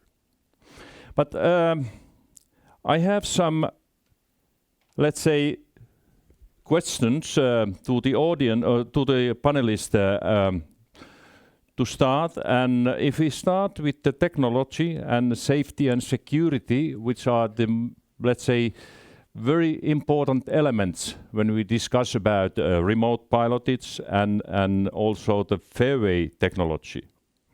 So automation and development towards the autonomous shipping, which IMO is working today, is in progress and in different stages. Remote pilotage and remote piloting and increase the digital services and on sea fairways are steps in this development.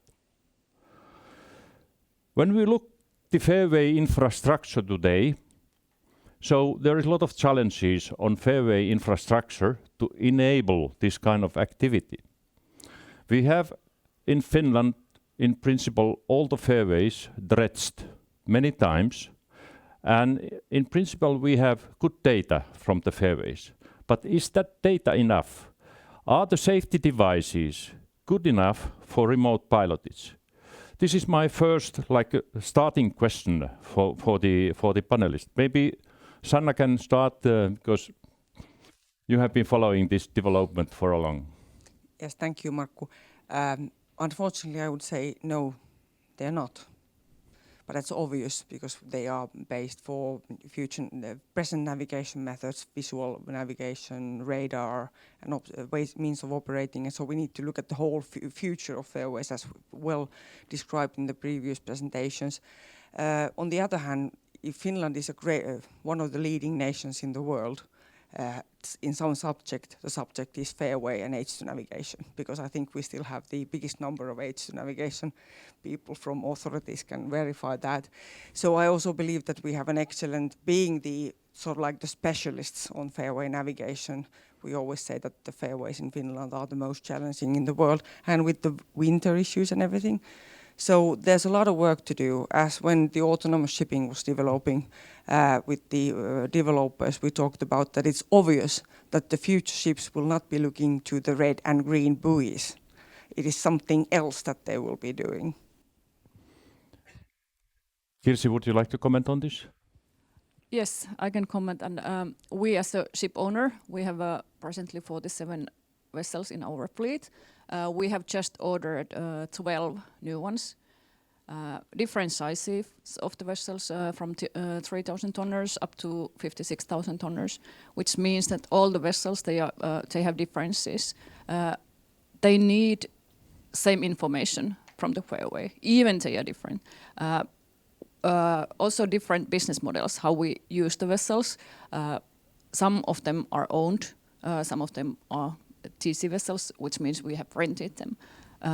also crew, what we have on board. Part of the crew is under our own management, which is like somehow better controlled on our side. But we have also external management, which means that they have different kind of safety management systems. And how to ensure with all this Fairway info that all sailors are on the same level, no matter where they comes and where how they handle the vessel. So information from the Fairway need to be reasonable level and equal info for all of them. So I would say that present Fairways, they don't have enough information for the smart Fairways. So definitely need some development. Heidi, would you like to comment on this? Yes, thank you. So we heard that the current Fairways do not support all the services and the use cases for the future. I tried to outline in my presentation how we can get there and what we need to understand. And actually we are in that phase. We are trying to understand the use cases. They should come from the users. It's not up to us authorities to come up with what you want to use. What you want to use the Fairway or how you want to use it, but we should work together on this. I'm happy to hear that Finland is a top country, a forerunner in the maritime side, and we are also a forerunner in telecommunications and digitalization. And for example, we have seen that in this project and also companies working with artificial intelligence. But in the first phase, I think we are still developing these services for people to use. It's important to understand. There's a difference between the human to machine communication and machine to machine communication. When I work with digitalization, try to and development of new technology, try to remind people that we are doing this for the society and for people. Thank you, Heidi. You want to comment, Kirsi? Yeah, I can shortly comment. So we feel that we actually are doing our work for industry and Finland. So that's also supporting this development. Yes, yeah. So okay. In the long run, it should be always thinking that how the goods are moved and how the cargo is moving, and what is the effectiveness of that. Very good. Okay, Pia, would you like to comment on this? Yeah. So firstly, I have to say that I'm super happy that we are having this exchange of views or forum here to discuss about how the infrastructure and the services are working together, because too often the two topics are kept separately, and we are talking about what kind of infrastructure development projects we need to put forward, and then separately what kind of services we can develop on the top of the infrastructure. But here it's really we are looking or having that comprehensive point of view, which is definitely needed. Definitely, now we are facing that rapid development in the vessel side, and we are talking about increasingly autonomous ships and vessels. That doesn't mean that we can let the Fairways be dummier, but we have to be able to upgrade and develop the boat at the same time. So definitely we need to also keep on investing also on the Fairway side as well. For me, the most important or interesting point is actually the things that Heidi have been highlighting about the connectivity, and that is something that definitely need also be looking from the point of view of the funding, how it can be organized in a public-private partnership. So that is something what we need to face in future. Thank you, Pia. Markus?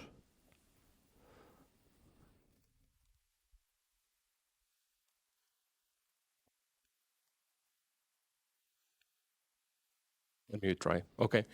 So from our perspective, when we are delivering remote and autonomous projects to our customers and developing those, so we have a full package of starting from the remote operating center, connectivity, cybersecurity, and the vessel system. And the first projects that we are running are taking place in, I would say, rather limited area or on one route. So the fairway of that route is kind of serving that operation. But of course, in the future, when the routes are getting longer and the vessels don't have any more fixed routes, so how we can balance the fact that if there is one very high quality fairway and then there is another one with very poor ones, so the vessel needs to be prepared for both of those. So the lower one is kind of setting the requirements for the whole system. So if there is a very advanced fairway where we have, for example, weather information available, but then there is another one where we don't have it. So the vessel needs to have that capability built in anyway. So that is at least my point of view here. So we need to understand what kind of cases and perhaps what different countries we could start this and how we can start scaling this up. Thank you, Markus. You already responded to my next question, which was, do we need all the fairways to be on a certain level to be enable this autonomous navigation and remote pilotage? If we look our fairways today, we have hundreds of kilometers of fairways on the coastline, and the fairway environment and the infrastructure varies quite a lot. Also, the conditions where the fairways are varies a lot. So I think we have to start with certain limited areas where we can gain experience of this remote pilotage, intelligent fairways. What kind of safety devices? Do we need physical safety devices? Can we use virtual safety devices? Because looking the conditions, for example, in the winter conditions, sometimes the safety devices are under the ice. You don't see them at all. So there can be virtual, to my opinion, virtual safety devices, but it requires that there is a communication between the fairway and between the vessel.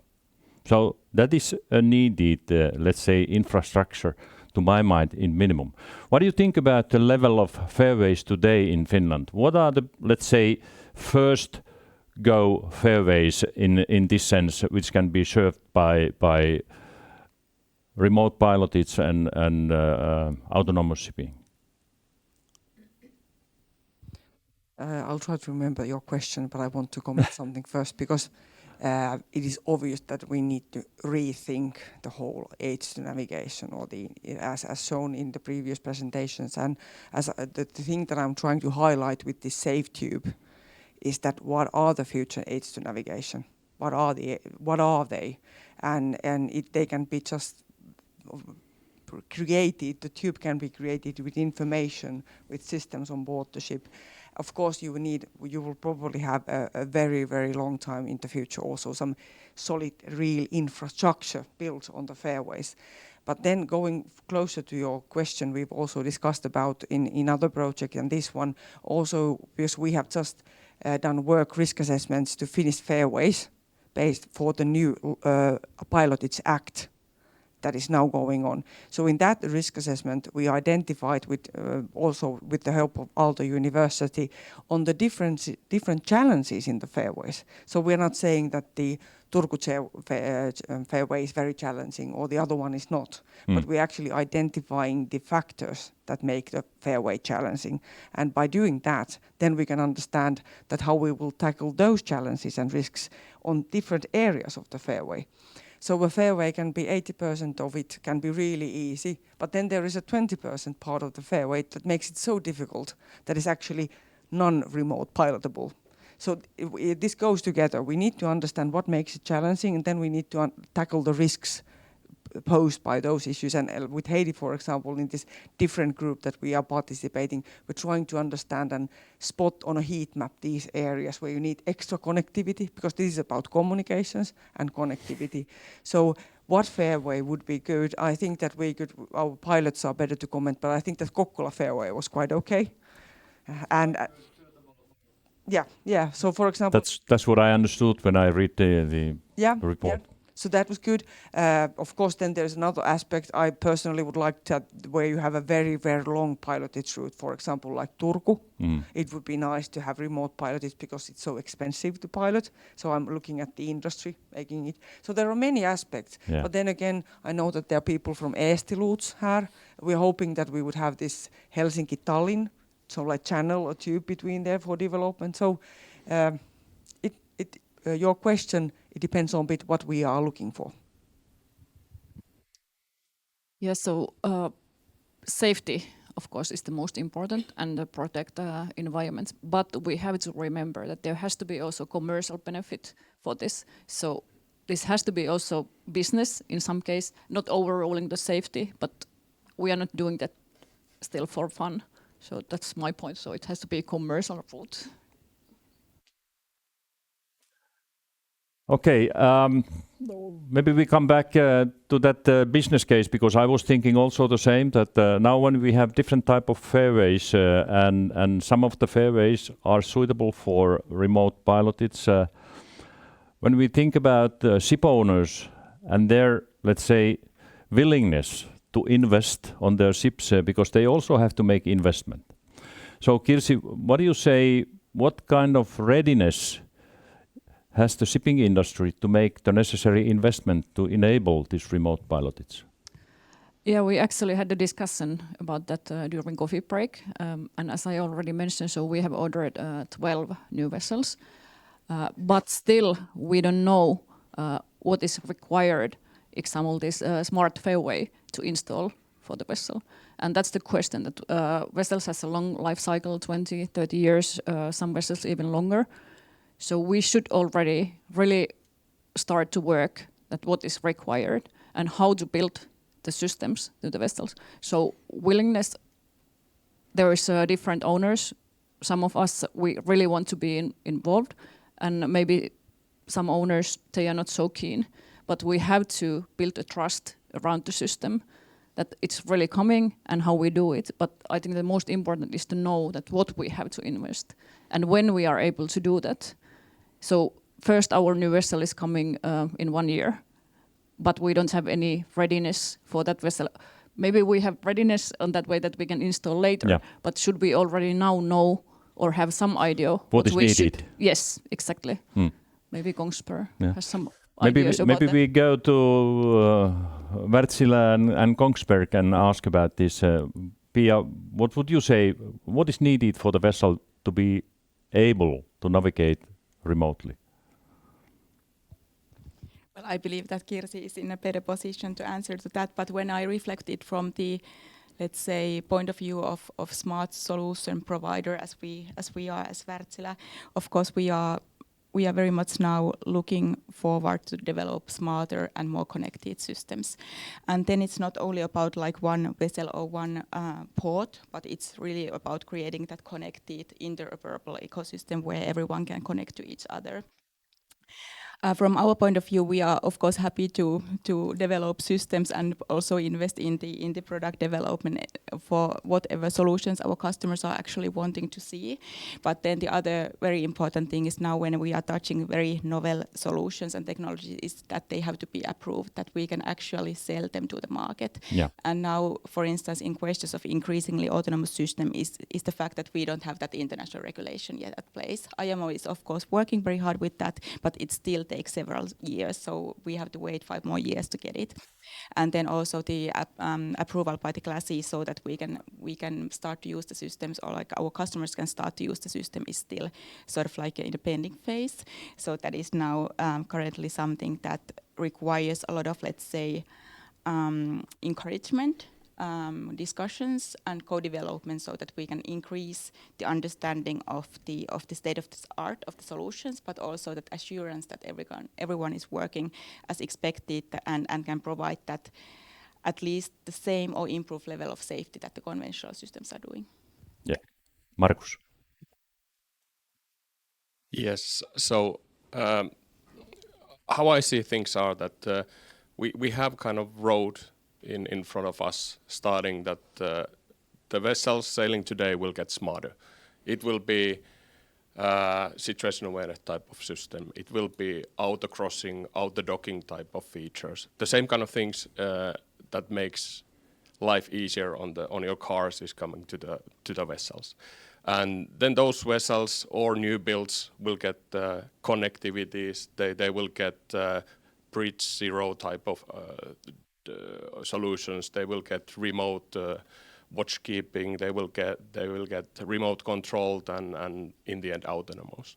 So this is the story how I see things are going and how the business is going. And the remote pilot is definitely part of this journey. So there is a very strong relationship to this kind of road. But I would say more like the question, I would have question more like that we should have more defined requirements and kind of interfaces to remote pilotage, what it is actually. So then we could more like paint this remote pilotage on this journey map and start understanding like what kind of solutions we should actually, so what is the problem we are solving and the solutions will come definitely. Yeah. So that we are speaking about the same things, not peas and apples or cats and dogs, so that we have to know what is the exact requirement, what is needed. Exactly. So what is the kind of the problem we are solving here? Yeah. So then it starts to be easier to map and to start building the business and understanding the cost of the solutions and what kind of business models we can get also in the future. Because I would like to also see some novel business models also in the future when it comes to remote pilotage. So not just selling hardware and that's it, but some service type of things. Some of the services are mandatory and some of them are kind of just value adding that someone else in the value chain is interested in. Okay, we have a couple of good questions from the audience. First, we have a Carno's question about, do we still need a physical test environment for the future development steps? What do you think about, do we need physical test environment? Do we have enough tested or is there still need for physical test? Sanna? I'm sure that this is not the correct, there is no correct answer. But in my mind, the physical test area is our fairways and the ships that we are using in the testing. So the remotely piloted or the autonomous ships, as Markus just visioned the journey towards them, will be part of the ship maritime traffic. They will be there along with the traditional ships not having so much technology. So I believe that, for example, the demonstration that we did as part of the C4 Value Fairway project, it highlights the fact that you can do it in the real fairways. Don't invest to areas or something. Of course, if you have like communications testing or something, hey, it is better to say, then you might need a test environment. But then, as I said earlier, I'm really happy that we have the real ships, the real crews, and the real understanding on what to do. So this is actually my point of view to this. Yeah. From the ship owner's view, what do you think, Kirsi? Do we need the physical test on the real environment still? Yeah, I fully agree what Sanna said. So we have vessels. They are, we don't have any vessels which are on some liner traffic. So they are visiting different kind of ports. Yes, and all the times changing different countries. And there is in ice conditions and our challenging fairways, and also several other ports. So they have best view how pilotage is done around the world. So they can also compare that knowledge to our fairways. And then I think that that's the best physical environment. Of course, we have to do it on the same safe way and ensure that safe is not risked in any case. But so we have that environment. Okay, Heidi? Yes, thank you.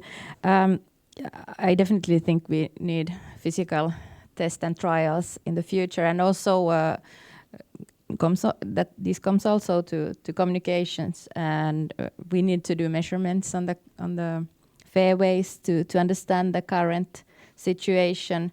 For connectivity, we cannot only model it because the radio environment, we had to understand the radio environment. But coming to this these physical trials, what I try to give feedback to all these kind of research projects, it's very common today that the financer wants some kind of demonstrations and pilots. and that's very good. But they are often like proof of concepts. They might use communication technology that is not scalable, for example, just to demonstrate the service or the use case. But what we need as authorities is a roadmap on how this demonstration can become operational use in the future. So that's why we did this exercise with the future Fairway elements. We are not there to understand yet even what the remote pilotage requires, but the roadmap to get there, we need to develop that. Now we have the proof of concept maybe in this demonstration. Thank you. Okay. Does Pia and Markus have comment on this? Yeah, I can comment quickly. So I fully agree here with Sanna that I think that our Fairways is the test environment.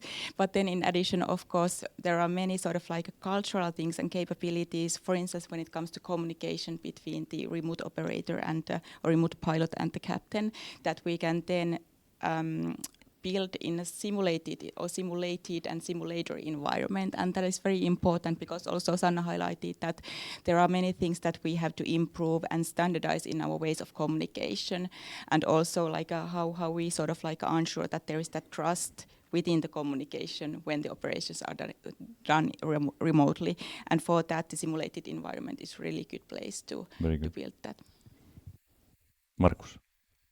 Yes, so we are already using today quite much virtual testing, and the need for or the early fails will be done always in virtual environment, and the need for this kind of physical is getting smaller and smaller. But I think in the end, the Fairways and the vessels really doing the operations is something where we can really verify it. Yeah, I fully agree on this, and I was thinking about the possibility to do more simulation test on critical situation, because in the real life you can't do them.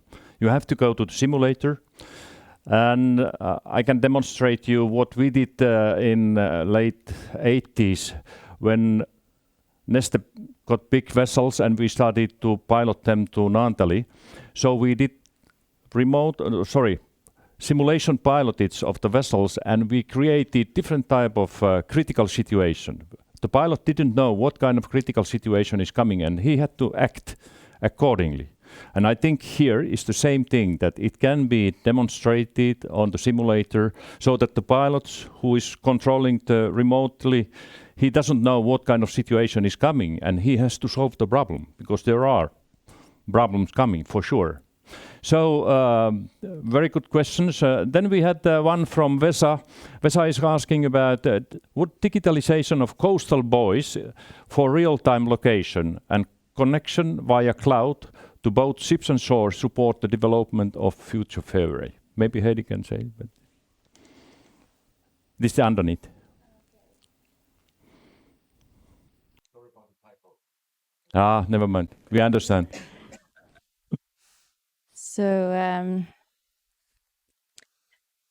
I guess so. I think that was a part of what we discovered in the elements analysis.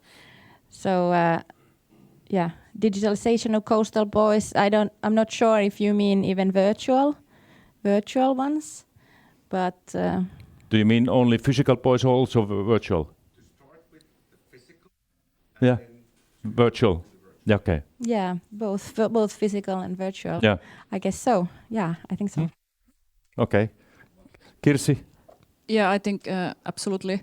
So if you example get like you already mentioned that winter navigation, and if buoys are moved to wrong position, so information would be available. Also the water level to tend to help the captain, example, to maximize the cargo if there is a real-time information. Yeah. Markus, you had a comment on this? Absolutely, and would like to see or love to see it coming through the standardized interface. Yeah, okay. Then for sure, many of us are thinking about the cybersecurity. The cybersecurity of the safe tube, which was demonstrated by Sanna. So even if autonomous driving hackers have taken over cars, and not always nicely, what do you think about on the maritime? Sanna, maybe you can start. Well, I start. I'm maybe the not most unaware of the cyber issues in this panel, but from our point of view, yes, that is a huge risk. Luckily, Tero here is more responsible with our organization as that, but I've always been surprised. We've talked about 20 years about the jamming and spoofing of GPSs, how easy it would be, but still no terrorist attacks have been made to ships, and I think it's surprising because it's so easy to do. So we know that these things are really easy. One of the reasons why we don't believe in satellite positioning in the safe tube is the fact that it's easily being attacked too. So yes, and I'm happy that this project included that, but that will be one of the big challenges of future to ensure the cybersecurity. Maybe Heidi can comment on cybersecurity. Well, yes. Well, as I said in my presentation, we need not only to rely on the cybersecurity of the networks, but also to look at it from the maritime perspective. But we need resilience, as Sanna said here. We have discussed the use of satellite navigation. Actually, maritime operations is much older than satellite navigation, and you have navigated before. So not to forget all the old systems, and also to develop, of course, with digitalization, develop new systems to complement the satellite navigation. Not to and actually, it's more. I mean, if you're jammed, you just lose the signal. Then you know this. The problem is if you're spoofed, if your position is not, the physical position is not what you see on the screen and you don't know. That's worse. That's more dangerous. Yeah. So we need many systems to complement each other. And we need also the terrestrial component. And looking at the situation in the world today, this is really, really critical. But we have today also the traditional systems, as I said, they are not so cyber secure, but have not been enough incentives for the bad guys also to do all the attacks. And of course, we should be prepared and aware, but we should take this into account in the development and digitalization. Thanks. Okay, then we have a couple of short ones. First to Kirsi, to ESL. Do you really need autonomous ships? No. Okay, thank you. As I say that we are not serving any lines, so we need more automation, but not necessarily autonomous. Yes. Okay, you have to understand this difference. Then maybe to Sanna, what are the biggest gaps for the weather data for Finnish fairways in Finland at the moment? There's a lot of gaps, and luckily the Finnish Meteorological Institute have been talking about this for a long time, but I hope that we will also find funding to develop this, because never forget that when we do something remotely, the accurate and up-to-date information on meteorological issues, our pilots know that you can have a prognosis of wind force something to the port area. Then you arrive to the port and the wind is different, it's higher, it changes, it has gusts. And when we go to these services, you will actually sort of like, this is the information that I'm talking about, the safe tube. And we are lacking information, both on port areas and on fairway areas. It has again to do with the risk assessments and the areas on the fairways where the meteorological information is very critical. Yeah. So a lot to be done there. And what the biggest gaps are, I think, are that the coverage of, for example, wind prognosis or the actual wind wind at the moment is not available. Good calculations. I think, for example, the weather depth, which is really, that's in a good level already. But then with the other ones, the forecasts, everything, there is Jani is there already. Maybe you can complement this answer, or?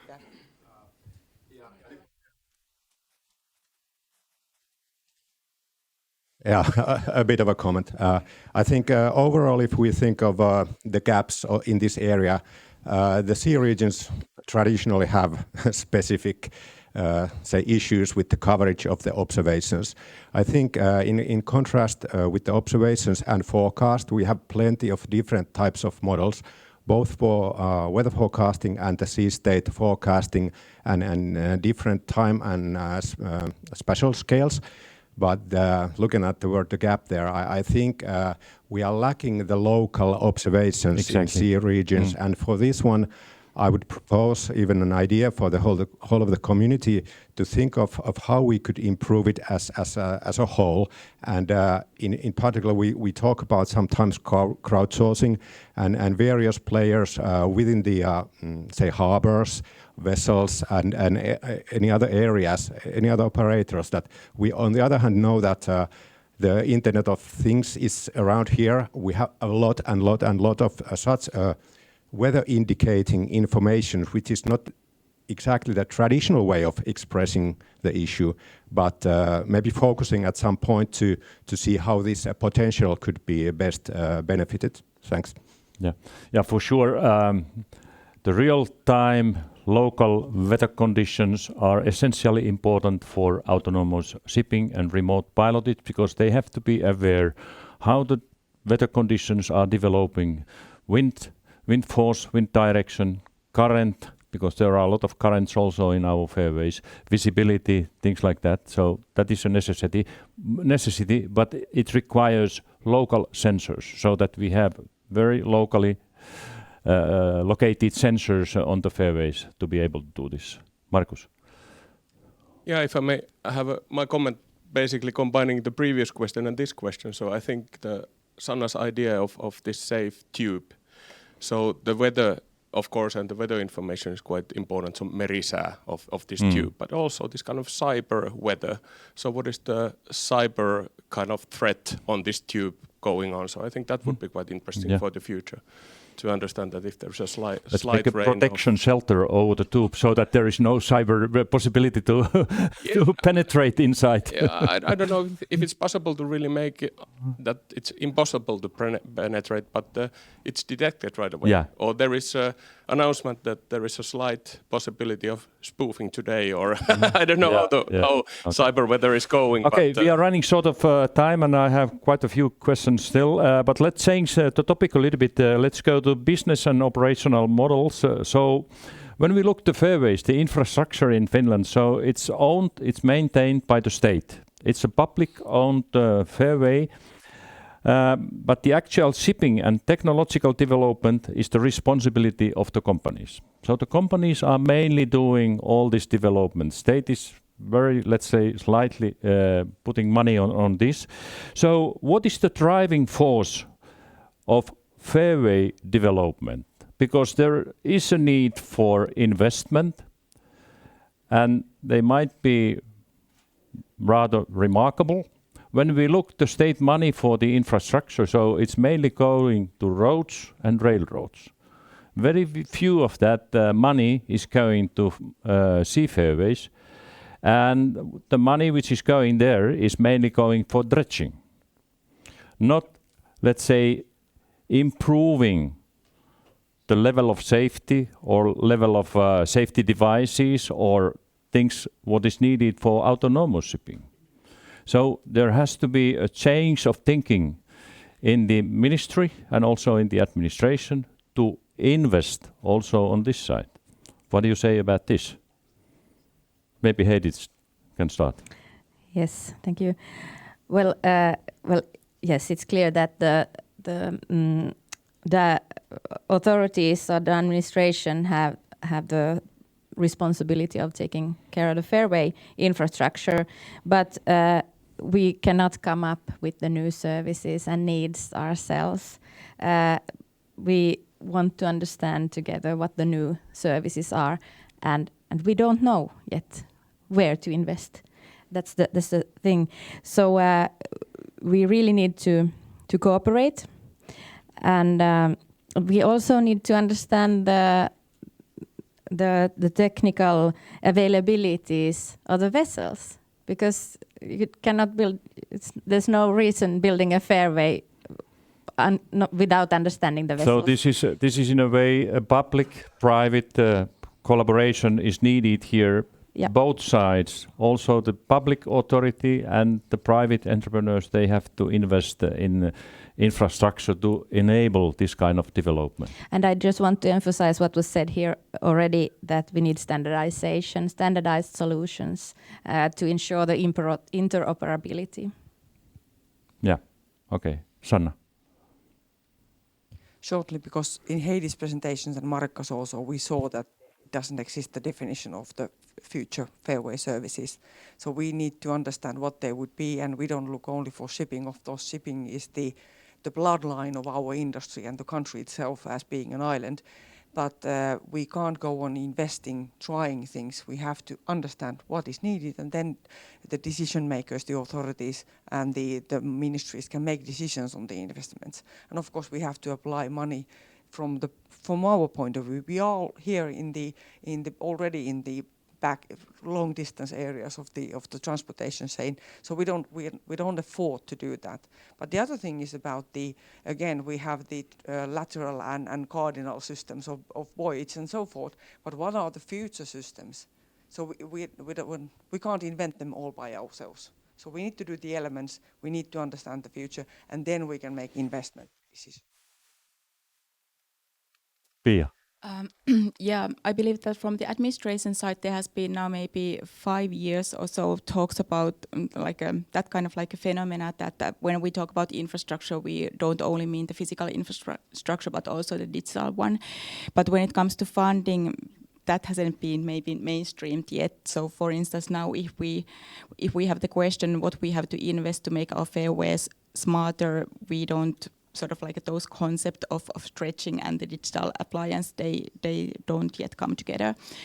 But also when we think about maritime compared to other transport modes, of course, like rail transportation and road transportation, there we have a lot of, let's say, like us as everyday users. We are quite vocal also as citizens about all the like different issues in our network, like our railroad network, and that voice and vocality is missing sometimes in the maritime environment.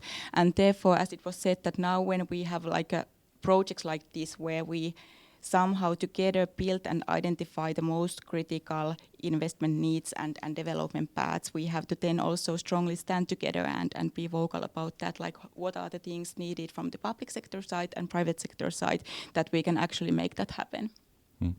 Fully agree on that, and thinking about the Finnish challenge and ambition to be a forerunner on this field, we have to join our forces and speak to the political decision makers. Do you want us to be number one in the world?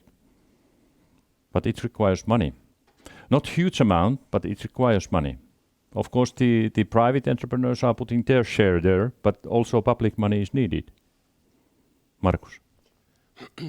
Yeah, and I would like to also come back to this. Was it Marikka, you were showing these bubbles and what kind of features the future Fairway is offering us, and how I see it, that there are some of the services are mandatory. They are kind of related to pilotage and to other authorities and what the law is saying.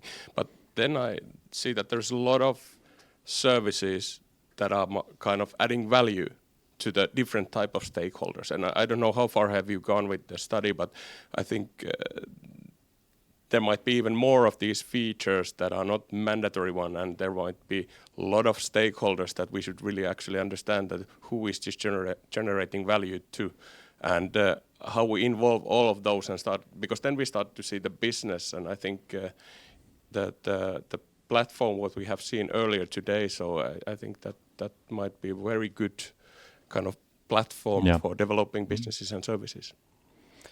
Okay, there's one from the audience. I come back to that. Jussi has asked about or commented that ships already have weather sensors on board. At least the newest ASL ships transmit wind data to shore via Kongsberg system. Ships at harbor could send data to cloud for ground searching. What is the comment from FMI on that? Do you agree?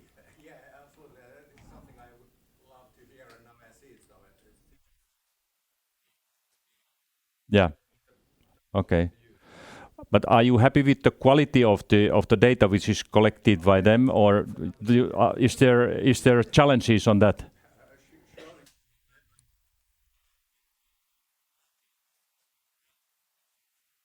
Exactly, because depending where the sensor is located, there are different type of ships, and the location of the vessel can be inside the harbor. And is that data reliable then? Yeah, that's of course yeah.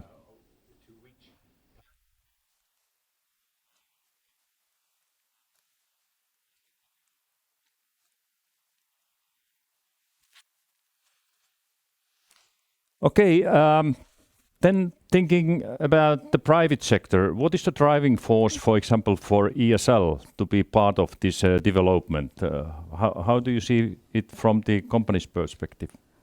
Absolutely increasing safety. So that's our most Main important goal, driver. yeah. Yes. Okay. And increase efficiency. Yeah, that's then coming business after case, safety. yeah, Yes. yeah. Yes, But safety first. Safety first, That is always, good. and then the commercial issues are Yeah. coming after that. Then thinking about providers of digital services on fairways, what is the driving force for them? What is the driving force for Kongsberg providing services there?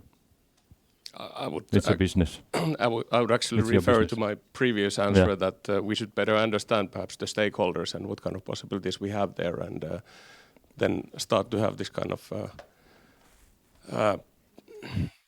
platform or I would basically your safe tube is kind of source of big data I can see here. So that's where the business will be coming. Okay.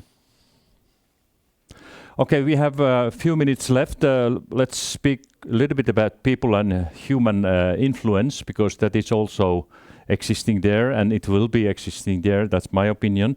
But when we think about autonomous shipping, remote pilotage, what is the role of human in the future in behind of all this? Is it going to be as it is now, or is it going to be changed? Is there need for additional training, intelligent, different type of people? What is your opinion? Heidi? Yes, I can start. Thank you. Well, in the first phase, we are doing this for the people using the Fairway. So machines are good at some things. They can detect some things that humans can't. But then on the other hand, humans are better on certain things. So this is like very universal when developing digitalization and automation, that we are doing it for the people using it. Of course, gradually increasing automation and changing also, of course, the tasks of the humans. Artificial intelligence behind the system. Increasing artificial intelligence. But less human interference. But who is doing the systems? It's human. It's always there. Yeah. But my message was that in the first phase we are doing it to make the work of the humans easier, to get more information for safety and like that. But first phase. Okay, Kirsi. I can mention again what I told to Sanna during a coffee break, that example when I'm driving by car and I have this fully automated system in a car, but it's really hard to use when you have a lot of traffic there. So I get the feeling that I don't trust the system and I take it off and then I drive manually. And that's the same problem with the vessels. More information you have there, you really have to trust. And there we have the human element, that competence need to be different kind of than it's nowadays. A lot of training, but the trusting the system. If I think my kids' example, they are using all the PlayStation things and so on. So for sure, they trust more on automation than I do. So that's also like a next generation issue, and we should also understand that how they are thinking the system and how things are developed. But the trust is the important, and the human factor will be there also in the future. Pia. Yes. So first of all, I believe that it's very important to keep the terms remote and autonomous separately. And now, for instance, when we are talking about remote pilotage, we are talking about doing same things remotely. And there, I believe the main driver is then to reduce the tasks that needs to be undertaken in very dangerous or uncomfortable conditions, and also provide better decision support system for the operators. Then when it comes to the actual increasingly autonomous systems, then for instance, from our perspective, the main drivers are there really to improve the safety in a system and improve the efficiency of the system, and then we need to look at the whole logistic value chain, and there the data interfaces or data sharing is super important. And then as a result of that optimization and efficiency improvement, of course, comes also the decarbonization benefits that are the main issue and main mission also for our company. Sanna. Just from the remote pilotage point of view, we're still doing it for humans, but what this machine learning or things like that we're talking about, the cloud picture that I showed, is about actually giving more data to the pilot. So the pilot will be sure, and we will try to skip these unnecessary functions like traveling to the ship and the dangerous situations. But anyway, the pilotage will be done not in the same way. We need to think out of the box.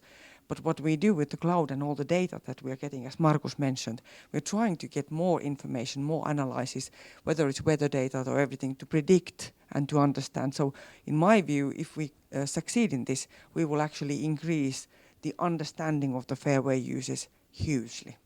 And that's why we're still doing it for humans, and I'm not commenting what will happen in 20 years, but meanwhile, I think this is the case. Okay. What interests me a lot personally is the experience of the remote pilotage. How does the pilot itself, maybe the guys here are better to answer to that, how do the pilots themselves, when they are doing the remote pilotage, do they feel comfortable when they are doing the pilotage? What are the main challenges there? What kind of, let's say, obstacles they see for the future development, what should be overcome before they feel, let's say, like comfortable in the piloted situation? Would you gentlemen like to answer on this? Maybe you can take the mic. Answer shortly, a very broad question, but I guess if we get all the equipment that we feel that we need, then we will probably feel comfortable. But it will be a very different kind of job, and I think that you need also to continue with the traditional pilotage to be able to keep your, how do you say, keep your ability and pilotage condition up to date. Mm. So you will be altering between these two jobs, and then I feel it will be a nice alteration. Mm. Yeah. That's what I feel. But as we see it now, it will be a more demanding job to pilot remotely. For sure. Mm. But it will be interesting to see. Yeah. What we will get in the future. Okay, yeah, because those who haven't been on board the vessel, so it's like driving a car. It's like driving a car. When you are driving a car, you feel on your backbone that your car is sliding or doing something like that. It is the same thing with the ship. When the pilot is on board the vessel, he feels the movement of the vessel in his backbone, and then he knows that now something is happening. When you are sitting in the office and looking only from the screen, you don't necessarily have this feeling.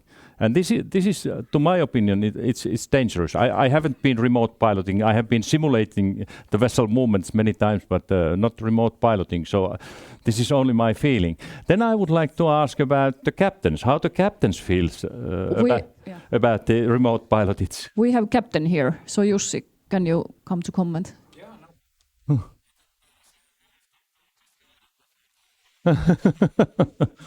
Yeah, quite a many of captains here I know for sure. They just don't appear. Show up. Yeah, they don't show up like that. But about the captains, I talked to our captain who was involved in this demo, and he does feel comfortable. But he also said something about the trust, which Kirsi also said, that he has to really trust that the information which he receives from somewhere else is reliable. Exactly. The thing is that now I see that Markku is there. I can evaluate that he's not drunk. Apparently, yeah, he's not drunk, and so on. But if the pilot is sitting somewhere else, I don't know if he's at the Facebook at the same time. If he physically really conditioned. Yeah, exactly. Slept well, rest exactly. well. So the pilot captain communication is something which is verbal, but it's also inverbal. Yeah. So that you really need to know that the guy fit for pilotage. Yeah. And the same goes in the other way around. Yeah. The pilot is doing exactly the same thing. He can refuse the pilotage if he feels that the captain is not fit for purpose. So the trust needs to be built here. Yeah. Yeah. And that was the message from the captains. And only to mention that, of course, the captain knows his vessel normally very well. And sometimes I have a lot of experience of this, that when the pilot gives an order and there is a wheelman, the captain is showing here, take a bit more. Even though if the pilot has given the order. If this happens on board the vessel when it is remote piloted, it's very dangerous. Because then the pilot who is piloting, he doesn't know what is happening there. And the captain is doing his own maneuvers. Exactly. So these kind of things are very dangerous. At the afternoon, I'm talking about the legislation. Of course, the lawyers, they are cockroaches of the business. They just feast on the problems. They are masters of disaster, as my superior says. But they can also enable things. I'm looking at the legislation people. Ville is sitting somewhere here. About the standardization of the things, it has to be built into the legislation, so that the trust is built into the legislation at the very beginning. That's very important. Okay. Thank you, Jussi, very much for your comments. I think we have run out of time. This is interesting discussion. We could have continued this for the whole afternoon. But maybe next time. I thank you very much. Good audience, good questions, and especially I want to thank the female force in the panelists and Markus. Thank you very much.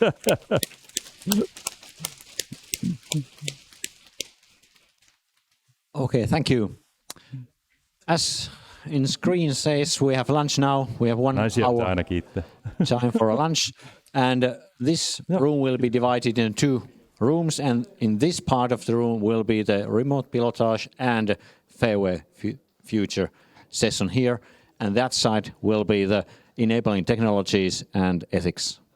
So have a nice lunch, and see you at 1 o'clock.